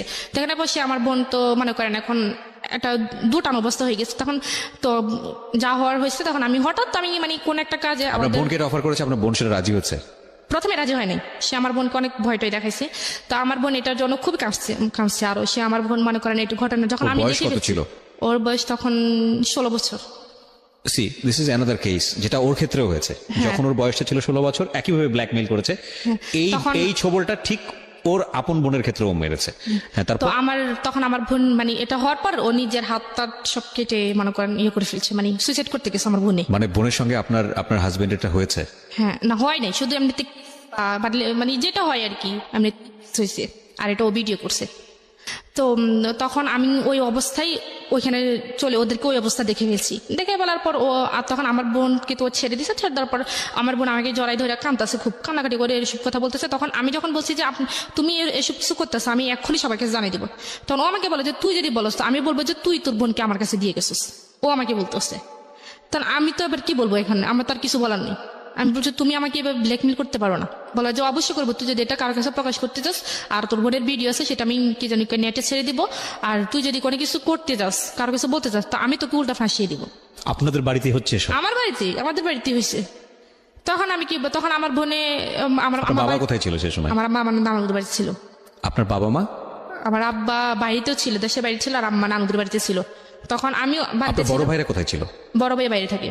দেশের বাইরে থাকে? আপনাদের বাড়িতে আপনার 2 বোন ছাড়া কেউ নাই? না, আমার ছোট একটা ভাই আছে, ও হাবিজিতে পড়ে।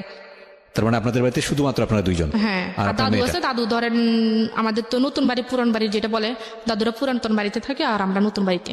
তো দাদু কাজ টাজ করে চলে যায়, তো সবসময় থাকে না। ওকে, তারপর?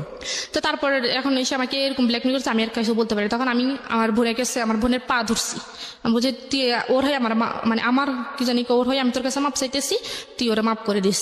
ফলে যে পরে ও কি করছে মনে করেন, ওই দিন আপনার হাত টাট কেটে লিছে, আপনার হাত টাট কেটে লিছে, কাইটে মনে করেন ও সুসাইড করবে। এরকম বলে যে আমার জন্য এত সমস্যা, ওই ছেলে আবার জানে না। তারপর ও কি করছে, ও যেহেতু ওই মানে রবিউল দেখতেছে যে ওই ছেলের সাথে কথা বলা বন্ধ করে নাই, ওই ছেলে মানে রবিউল কি করছে, ওই ছেলের বাড়িতে গেছে, আমার আরেকটা দূর সম্পর্কে চাচাতো বোন নিয়ে গেছে, নিয়ে ওর আব্বা আম্মার কাছে আমার বোনের নামে বিচার দিয়ে আসছে যে আপনার ছেলে তো অমুক মেয়ের সাথে কথা বলে, ওনার একটা বাচ্চা আছে, ওনার স্বামী আছে, আপনার কেমন ছেলে একটা ম্যারিড মেয়ের সাথে কথা বলে। তো এখন ওই ছেলের বাপ মা তো মানে যেটা বুঝতে পারছি আপনার বোনকে সে অনৈতিকভাবে পাওয়ার জন্য মোটামুটি ক্রেজি Blackmail হয়ে গেছে। করছে। হ্যাঁ, তারপর কি হয়েছে, এখন মনে করে সব মিলিয়ে তো খুবই সমস্যা হয়েছে। তখন আমি আমার ফ্যামিলিকে একটু ইঙ্গিত করছি, পুরোপুরি করিনি। তো আমার আব্বু বলতেছে তোমার এখানে থাকার দরকার নাই, ডিভোর্স হয়ে যাক, এখানে থাকার দরকার নেই। এরপরে মনে করেন ওই ছেলের সাথে অনেক সমস্যা করছে, তারপরে বলছে যে ডিভোর্স হয়ে যাক। তার বলছে যে আমার আব্বা আমার মেয়েটা কি হবে, আমি হয়তো একটা ভালো ছেলে পাবো, ও একটা ভালো মেয়ে পাবে, আমার মেয়েটার কি হবে, আমার মেয়ে তো মা হারালে বাপ হারালো, বলে যে সমস্যা না, আমি মেয়ের ব্যবস্থা করতেছি। তো আমার বাবা কি করছে, ওরে ডিরেক্টলি বলছে যে আমার মেয়ে আসা চাইরা দাও, আমার মেয়েকে তুমি পাইবা না, তুমি একটা ডিভোর্স লেটার পাঠাতে। এখন ও যদি ডিভোর্স পাঠাতে যায় তাহলে সম্পূর্ণভাবে কিন্তু আমি সবকিছু পাও না, কারণ আমার যে কাবিননামা বা আমাদের যে সবকিছু নিয়ে গেছে এগুলো তো মানে আমি আইনগতভাবে আমি পাই, তো সেজন্য ও আমাকে ডিভোর্স দিচ্ছে না। না না না, এটা তো আপনি, আচ্ছা এটা একটা ভুল ধারণা। আমি আজকের অনুষ্ঠানের মধ্যে বলে দিই, দেনমোহরের বিষয়টি যে কেউ যে কোনো পক্ষ থেকে ডিভোর্স দিলে পাবে। যদি মেয়েটাও ডিভোর্স দেয় তাহলেও পাবে, ছেলেটা ডিভোর্স দিলে তাও পাবে। কিন্তু আমরা একটা ভুল প্রেডিকশনের মধ্যে থাকি যে আমরা মনে করি যে মেয়েটা ডিভোর্স দিলে ছেলেটা এটা দিতে হয় না। এটা একটা সম্পূর্ণই ভুল ধারণা। এটা মেয়ের ন্যায্য অধিকার, এবং এটা যেই ডিভোর্স দেখ না কেন এটা মেয়ে পাবে। হ্যাঁ, এটা আজকের অনুষ্ঠানের পরে যদি কারো এই ধরনের একটা ভুল ধারণা থেকে থাকে তাহলে এই ধারণা থেকে বের হয়ে আসুন। আইনত এটা হচ্ছে, যদি ডিভোর্সটা মেয়ের পক্ষ থেকে হয়, মেয়ের দেনমোহর অবশ্যই পরিশোধ হতে হবে। সেটা ডিভোর্স মেয়ে দিলেও পাবে, এবং ছেলে দিলে তো কথাই নেই। হ্যাঁ বলেন। তারপর মনে করেন এরকম কিছু হয়েছে, এখন তারা আমাকে ডিভোর্স দিবে না, মানে এরকম আমাকে মনে করেন নানানভাবে টর্চার করতেছে, আমার গায়ে হাত তুলতেছে, খুব হাত তুলতেছে। একবার ওদের বাড়িতে মানে তারপরে আমি যখন ওদের বাড়িতে গেছি তখন ও মানে পকেটে 200 টাকা রাখছে, এটা আমি জানি না। এখন ওর ভাইরা আছে, ওর একটা ভাই আছে, ও আবার একটু হাত লাড়ে, মানে ছোট্ট টাইপের আর কি, মনে করেন 100-200 টাকা পাইলে এগুলো নিয়ে যায়। তো আমাদের রুমে, আমরা যে রুমে থাকি, রুমে পকেটের ভিতরে 200 টাকা রাখছে। রাখার পর এখন ধানের দিন আসছে, আমরা ধানটা নিয়ে সবাই বাইরে কাজে ব্যস্ত। ও দুপুরবেলা আমি হঠাৎ খাইতে গেছি, আমাকে বলতেছে ওই চোরের ঘরে চোর, তুই আমার টাকা দে, মানে ডিরেক্টলি সবার সামনে। আমি তো মানে অবাক হয়েছি, কি আমি টাকা কিসের চোর, কিসের টাকা, বলে যে আমি পকেটে 200 টাকা রাখছি, তুই আমার টাকা নিচ্ছিস না, তুই আমার টাকা দে। আমি বলছি খোদার কসম আমি টাকা নেই, আমি করার শিবে হাত দিয়ে রাখতে পারবো, আমি টাকা নিইনি। তো সে আমাকে খুব গালিগালাজ করছে, গালিগালাজ করার পর আমি মানে এভাবে বলছি যে আমি বলছি আল্লাহ যে টাকাগুলো নিছে সে আল্লাহ তার বিচার করে, আজ যে যাই মানে যে তাকে মানে অবিচার অন্যায়ভাবে তাকে গালিগালাজ করছে তাকে যেন আল্লাহ বিচার করে, আমি এভাবে বলছি। বলার পর আমি দরজাটা লাগিয়ে ফেলছি। সেই গোসল করতে গেছে, গোসল করে আইসা মানে 5 মিনিটও দাঁড়ায়নি। আমি বলছি যে তুমি একটু দাঁড়াও, আমি জামা কাপড় চেঞ্জ করতেছি, তুমি একটু দাঁড়াও, আমি জামা কাপড়টা চেঞ্জ করি। কারণ আমার পাশের রুমে আমার শ্বশুর, বাইরে দরজার সামনে আমার দেবর আছে, তাহলে আমি তাদের সামনে কিভাবে এই অবস্থায় দরজা খুলি। দরজাটা খোলার দেরি হয়েছে কেন, সেই দরজা মরজা ভাঙ্গিয়ে আমার শ্বশুর আমাকে খুব গালিগালাজ করছে। তখন তার হাতে একটা বাঁশের একটা কাঁচা ইয়ে ছিল, তো সেটা আইনা আমি ভাবছি, আমি জানতাম যে দরজাটা খুলে সে আমাকে মারবে, তো এভাবে যে মারবে আমি জানি না। তো আমি মানে তার ভয়ে আমি দরজার পাশে লুকিয়েছিলাম। সে ওইখান থেকে আমাকে আইনা এই কাঁচা ইয়ে দিয়ে মানে প্রায় 10-16-17টা বাড়ি দিয়ে দিচ্ছে। তখন সে তার মানে আমার শ্বশুরে মানে আয়সা একটু না ধরে তাকে বলতেছে, মানে এভাবে বলছে যে মার, ভালো মতে মার, এরকম কইটা বলছে। Nothing to say, this is a violence man, this is definitely violence, পুরা পারিবারিক ভায়োলেন্স। ওহ গড, কি স্ল্যাং! আমরা স্ল্যাংটা মিউট করতে বাধ্য হলাম, কারণ এটার গণমাধ্যমে স্ল্যাংটা যাওয়া উচিত হবে না। বাট যেটা হয়েছে, যেটা দ্বিপাক্ষিকভাবে, আমি জানি না কতটুকু সত্য মেয়েটা বলছে, যদি হয়ে থাকে এটা ভায়োলেন্স, এবং এটা পুরো পরিবারে ফেসে যেতে পারে এই ধরনের ঘটনা ঘটলে। কারণ ওই মেয়েটা যদি, যার উপরে গায়ে হাত তুলেছে, ওই মেয়েটা যদি জাস্ট একটা সরকারি হাসপাতালে গিয়ে ওয়ান স্টপ সার্ভিস, যেটাকে বলে ওয়ান স্টপ সার্ভিস থেকে জাস্ট একটা পেপার নিয়ে আসবে যে আমার গায়ে হাত তুলেছে, এটা হচ্ছে ডাক্তার লিখে দেবে যে হ্যাঁ এই হাত তোলার যখন থেকে হয়েছে, এটা নিয়ে থানায় যাবে, সঙ্গে সঙ্গে সে অ্যারেস্ট হয়ে যাবে, সঙ্গে সঙ্গে। বাংলাদেশের নারী নির্যাতন আইন এতটা কঠিন, এতটা প্রখর। কি করলেন আপনি তারপর? আমার যে জায়গায় বাড়ি আছে সে জায়গায় রক্ত কালো হয়ে জমাট বেঁধে গেছে। হ্যাঁ। তো তারপর আমার আম্মুরে খবর দিচ্ছে, আমার আম্মা আসছে, আমার আম্মার মানে উল্টা আমার নামে সত্য মিথ্যে যা আছে আমার আম্মার কাছে বললে আমার মানে আম্মার আর আমার মাঝে একটা ভুল বুঝাবুঝি রাখছে। তখন আম্মা আমার কথা বিশ্বাস না করে ওদের কথা বেশি, তখন আমি এগুলো দেখাইছি, দেখানোর পর বলতেছে তোর দোষে তুই মার খেয়েছিস, এগুলো বলছে। তখন সে আমাকে কোনো ওষুধপত্র কোনো কিছু কিনে দেয়, তখন আমি অনেকদিন ব্যথায় ভুগছি। ভোগের পরে আমি আমার আব্বুর কাছে বলছি, আব্বুর কাছে আমি ছবি তুলে পাঠাই দিছি, দেখেন আমাকে কি করছে। মানে এই গায়ের যে আঘাতের ছবিগুলো, মানে যে জমা লেগেছে জখমগুলো। ওটার ছবি তুলে পাঠাই দিছি। তো আমার আব্বু বলতেছে ঠিক আছে তুই এক্ষুনি চলে যা। তো আমি বলছি ওরা তো আমার যাইতে দিব না।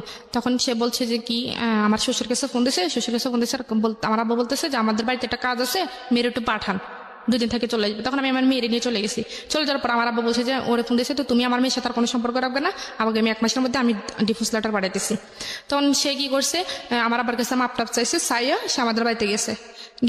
বৃহস্পতিবার গেছে, শুক্রবারের দিন সে আমার মেয়েকে বলতেছে যে আমি মেয়ের ওরে নিয়ে একটু হাবিবের নিয়ে একটু দোকান থেকে ঘুরে আসি। তখন তো আমি আর জানতাম না তার বুঝতে মনে পারছি, কিছু। চুরি করে নিয়ে চলে যাবে। চলে গেছে। হ্যাঁ, তার থেকে আর দেয় যায়নি। তার থেকে প্রায় 2 মাস হয়ে গেছে। 2 মাস হয়ে যাওয়ার পর সে আর কোনো যোগাযোগ রাখে নাই তার সাথে। তাদের সম্পূর্ণ সিম তারা চেঞ্জ করে ফেলছে। এটা কতদিন আগের ঘটনা?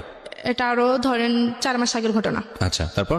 সম্পূর্ণ সিম চেঞ্জ করে ফেলছে। তখন আমি খুব কানাকাটি করছি। তখন আমি নিজে তো আর যাইতে পারবো না। তখন আমি আমার এক কাকারে পাঠাইছি।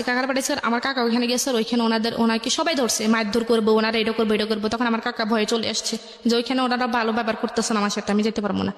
তখন আমার বাবা বলছে যে ঠিক আছে এই বিয়ে এখানে তোর ভাগ্যে নাই, তোর মেয়ে যদি তোকে যদি তোর মেয়ে মা বলে মনে করে, তাহলে তোর মেয়ে তোর কাছে একদিন ফিরে আসবে, এটা মনে রেখে। তারপর আমার আব্বারা ওইখান থেকে কোডে ইয়ে করে ডিভোর্স লেটার পাঠিয়ে দিচ্ছে। তো ও নাকি রিসিভ করে না, ওইটা আবার কাজে অফিসে চলে গেছে। কতদিন আগে পাঠিয়েছে? 3 মাস আগে পাঠিয়েছে। 3 মাস আগে পাঠিয়েছে। ডিভোর্স লেটার এক পক্ষ থেকে পাঠানোর পরে 3 মাস 13 দিন অতিবাহিত হলে সেটা অ্যাক্টিভ হয়ে যায়। সো আপনার যদি 3 মাস 13 দিন অতিবাহিত হয়ে থাকে তাহলে অলরেডি ডিভোর্স হয়ে গেছে, যদি প্রসিডিং এ কোনো ঝামেলা না থাকে। আমি তার আগে আপনাকে একটা কথা বলতে চাই। একটা কথা হচ্ছে, মেয়েটাকে যে নিয়ে গেছে শুধুমাত্র জিঘাংসা থেকে, মেয়েটাকে তো লাভ করে না সে, তার ফ্যামিলির কেউই লাভ করে না, শুধুমাত্র রাগারাগির পর্যায়ে থেকে সে জিনিসটা করেছে। আমাকে কষ্ট দেওয়ার জন্য। আপনি স্টেপ নেননি কেন? লিগ্যাল কোনো স্টেপ নেননি কেন? আপনি ওকে ইজিলি ডিভোর্সটা কেন দিলেন? আমি ডিভোর্স দিচ্ছি কারণ আমার বাবা তো সবকিছু জানে। না, আপনি ডিভোর্স তো অবশ্যই দিবেন, কিন্তু আপনি কেন মামলা করেননি? মামলা করে আমার বাবা মামলা করতে চায়নি, কারণ মামলা করলে মনে করেন এখানে মানুষ হাসাহাসি হবে, সেজন্য বা মান সম্মানের দিকে তাকিয়ে আমার বাবা মামলা এটি করে। সবচেয়ে বড় ভুল, এটি সবচেয়ে বড় ভুল। আর কত হাসাহাসি অফ হবে বলেন? হাসাহাসি কি কম হয়েছে? ওর তো শাস্তি হওয়া উচিত ছিল। এত বড় শাস্তির পর আপনারা ছাড় দিয়ে দিলেন, এটা আপনাদের অনেক বড় একটা অপরাধ। আপনারা যা বলেছেন এখানে সেটা যদি সত্যি হয়ে থাকে একপাক্ষিক, আমি আবার বারবার বলছি, কারণ আমি হয়তো আপনার হাজবেন্ড এখানে সামনাসামনি থাকলে সে হয়তো তার বলার যুক্তি ছিল। যদি আপনি যা বলেছেন সবকিছু সত্যি হয়ে থাকে তাহলে আপনাদের অবশ্যই মামলা করা উচিত ছিল। আপনার সন্তানকে ফিরে পাওয়ার জন্য, আপনার সন্তানের বয়স কত? আমার 2.5 বছর। 2.5 বছর। আপনার সন্তানকে পাওয়ার আপনার লিগ্যাল রাইট আছে। আপনার সন্তানকে পাওয়ার জন্য আপনার মামলা করা উচিত। আপনি কেন? আমি আজকে সবাইকে রেডিওর মাধ্যমে বলছি, সবার প্রতি রেসপেক্ট রেখে বলছি, যদি এইরকম নির্যাতনের শিকার কেউ হন, তাহলে আপনারা যেটা করবেন সেটা হচ্ছে কন্টিনিউয়াসলি, যদি এরকম নির্যাতন হয়ে যায়, যদি মনে করেন যে না সংসারটা আসলেই হবে না, সম্ভব না, তাহলে নইলে এই ধরনের স্টেপে যাওয়া উচিত হবে না। কারণ এটা অনেক সময় হিতে বিপরীত হতে পারে। যে আপনি যদি মনে করেন যে সংসারটা আসলে হবে না এবং আপনি বঞ্চিত হচ্ছেন, একটা ডিসিশন যদি আপনি নিয়েই ফেলেন, সরকার কিন্তু প্রুফ ছাড়া, আইন কিন্তু প্রুফ ছাড়া এক কলমও নড়ে না। এইরকম নির্যাতন হলে অবশ্যই আপনার ডাক্তারের কাছে গিয়ে একটা প্রুফ নিয়ে আসা উচিত যে আপনার উপর নির্যাতন হয়েছিল। জীবনের কোনো একটা পর্যায়ে গিয়ে, যে কোনো একটা সময় গিয়ে আপনি অ্যাকশনে যেতে পারবেন। সুতরাং আপনি অনেক বড় ধরনের ভুল করেছেন আমি বলবো। আপনি আজকে মন খুলে কথা বলার জন্য এখানে এসেছেন, কারণ আপনি হয়তো কাউকে সলিউশন দিতে আসেননি, বা আপনার জীবন গল্প শুনে কে কোন লেসন পেলো সেটার জন্য আপনি এখানে আসেননি। আপনার মেয়েটা কি অবস্থায় আছে সেটাও আপনি জানেন না। তারপরেও আমি আপনাকে একটা প্রশ্ন করব, সেটা হচ্ছে, কি মনে হয় আরো আগে যদি চলে আসতেন তাহলে জীবনটা আরো সুন্দর হতো না? এখন এটাই মনে হয় যে তখন যদি, তো আমার বারবার এটাই মনে হয় যে যখন প্রথম ফিজিক্যাল রিলেশন হয়েছে তখন যদি আমি আমার মনটাকে চেঞ্জ না করে তখন যদি আমি চলে আসতাম, কারণ আমার exactly that is the point, that is the lesson of the story. বাংলাদেশের সামাজিক প্রেক্ষাপটে অনেক মেয়েই আছেন, এবং আমাদের সামাজিকতার লেসনটাই এটা, যারা শারীরিক সম্পর্কটাকে এত বড় কিছু মনে করে পুরো জীবনটাকে বলি দিয়ে দেন। That is absolutely wrong, absolutely wrong. এবং আমি আবারও বলতেছি, এটা 100% রং। আমরা এই আয়ামে জাহিলিয়া যুগের বসবাস করি না। একটা শারীরিক সম্পর্কের জন্য পুরো জীবনটা শেষ হয়ে যায় না। Please be remember this. ওর মুখ থেকে এটা বের হয়েছে, আমি এটার জন্য ওয়েট করতেছিলাম যে কথাটা ও বলুক। যদি ও ওই সময়টা চলে আসতো তাহলে ওর জীবনটা আজকে অন্য জায়গায় থাকতে পারতো। আপনি লেখাপড়ার পরবর্তীতে কন্টিনিউ করেননি, রাইট? করতে দেয়নি আমাকে। এখন কি অবস্থা? পড়াশোনা করবেন? ভবিষ্যৎ পরিকল্পনা আছে কোনো কিছু? এখন এরকম অবস্থায় এরকম পরিকল্পনা আছে, কারণ আমার বাবা তো আমাকে পুরো সাপোর্ট দিতেছে, বলতেছে যে তুমি যা হয়েছে তুমি ভুলে যাও, যেটা এটা তোমার জীবনে একটা অ্যাক্সিডেন্ট। কিন্তু আমি ভুলতে পারতাম, যদি আমার একটা মেয়ে না থাকতো তাহলে আমি অবশ্যই বলতে পারতাম। কিন্তু আমি আমার মেয়েটাকে খুব মিস করি, যে মাঝে মাঝে তার নাম্বারে ফোন দিই যে মেয়ের সাথে কথা বলার জন্য, কিন্তু তার নাম্বার কোনোভাবে আমি অপশন পাই না। খুব কঠিন। আমি আপনাকে একটা কথা বলি ঋতু, এর পরের পরিস্থিতি হয়তো বা আরো কঠিন হবে। তাওয়াক্কাল তো আল্লাহ, আল্লাহ সবার ভালো চান, হয়তো কঠিন হবে না। আমি যদি কঠিন হয়, এমন হতে পারে আপনার পরিবার থেকে আপনি হয়তো নেগলেক্টের শিকার হবেন, আল্লাহ না করুক, আপনার বাবা হয়তো আপনার খুব খুব ভালো, হ্যাঁ, হয়তো আশীর্বাদ হিসেবে এসছে, তারপরেও দেখবেন যে একটু এদিক ওদিক হলে হয়তো অন্যরকম কোনো কথা বলবেন, নিজের কাছে সহ্য করতে পারবেন না। সুতরাং আমি আপনাকে বলবো পড়াশোনাটা কন্টিনিউ করেন। আপনার বয়স কত এখন? এই তো 19 চলতেছে। 19 চলতেছে। আপনি এসএসসি পাস করেছেন, রেজাল্ট কি ছিল? 4.33। আপনার আবার নতুন করে শুরু করার বয়স আছে এবং আপনি খুব ইজিলি সেটা শুরু করতে পারবেন। শুরু করেন, তারপরে নিজের পায়ে দাঁড়ান, একদিন এইসব প্রতিকূলতার বিরুদ্ধে কথা বলতে পারবেন। যদি নিজের পায়ে না দাঁড়ান, সারা জীবনে আপনি বোঝা হয়ে থাকবেন, সেটা আরো বেশি কষ্টকর। এখন ডিভোর্স পাঠানোর পর বিভিন্ন জায়গা থেকে আমার জন্য বিয়ের জন্য আসছে আমার বাবা। আবার নো, আমি অবশ্যই আপনার ফ্যামিলিকে বলবো নট নাও প্লিজ। বিয়ে শাদী এখনই দিয়েন না। আমি রিজেক্ট করছি, আমি যে আমার জীবনে বিয়ে একটা হয়ে গেছে, কারণ আমার না, আপনি এটাও ডিসাইড করেন না। বিয়ে একটা ভবিষ্যতে, এটা ঠিক আছে, এটা নিয়তির উপর ছাড়েন। বিয়ে আপনি করবেন, আপনার বিয়ে করার জন্য যথেষ্ট বয়স আছে, কিন্তু লেখাপড়া করেন, নিজের পায়ে নিজে দাঁড়ান, অর্থ রোজগার করেন, তারপর একটা সিদ্ধান্ত নেন। তার আগ পর্যন্ত সিদ্ধান্ত নিন না, নইলে এর চেয়ে ভয়াবহ ঘটনা যে ভবিষ্যতে ঘটবে না তার কোনো গ্যারান্টি আছে?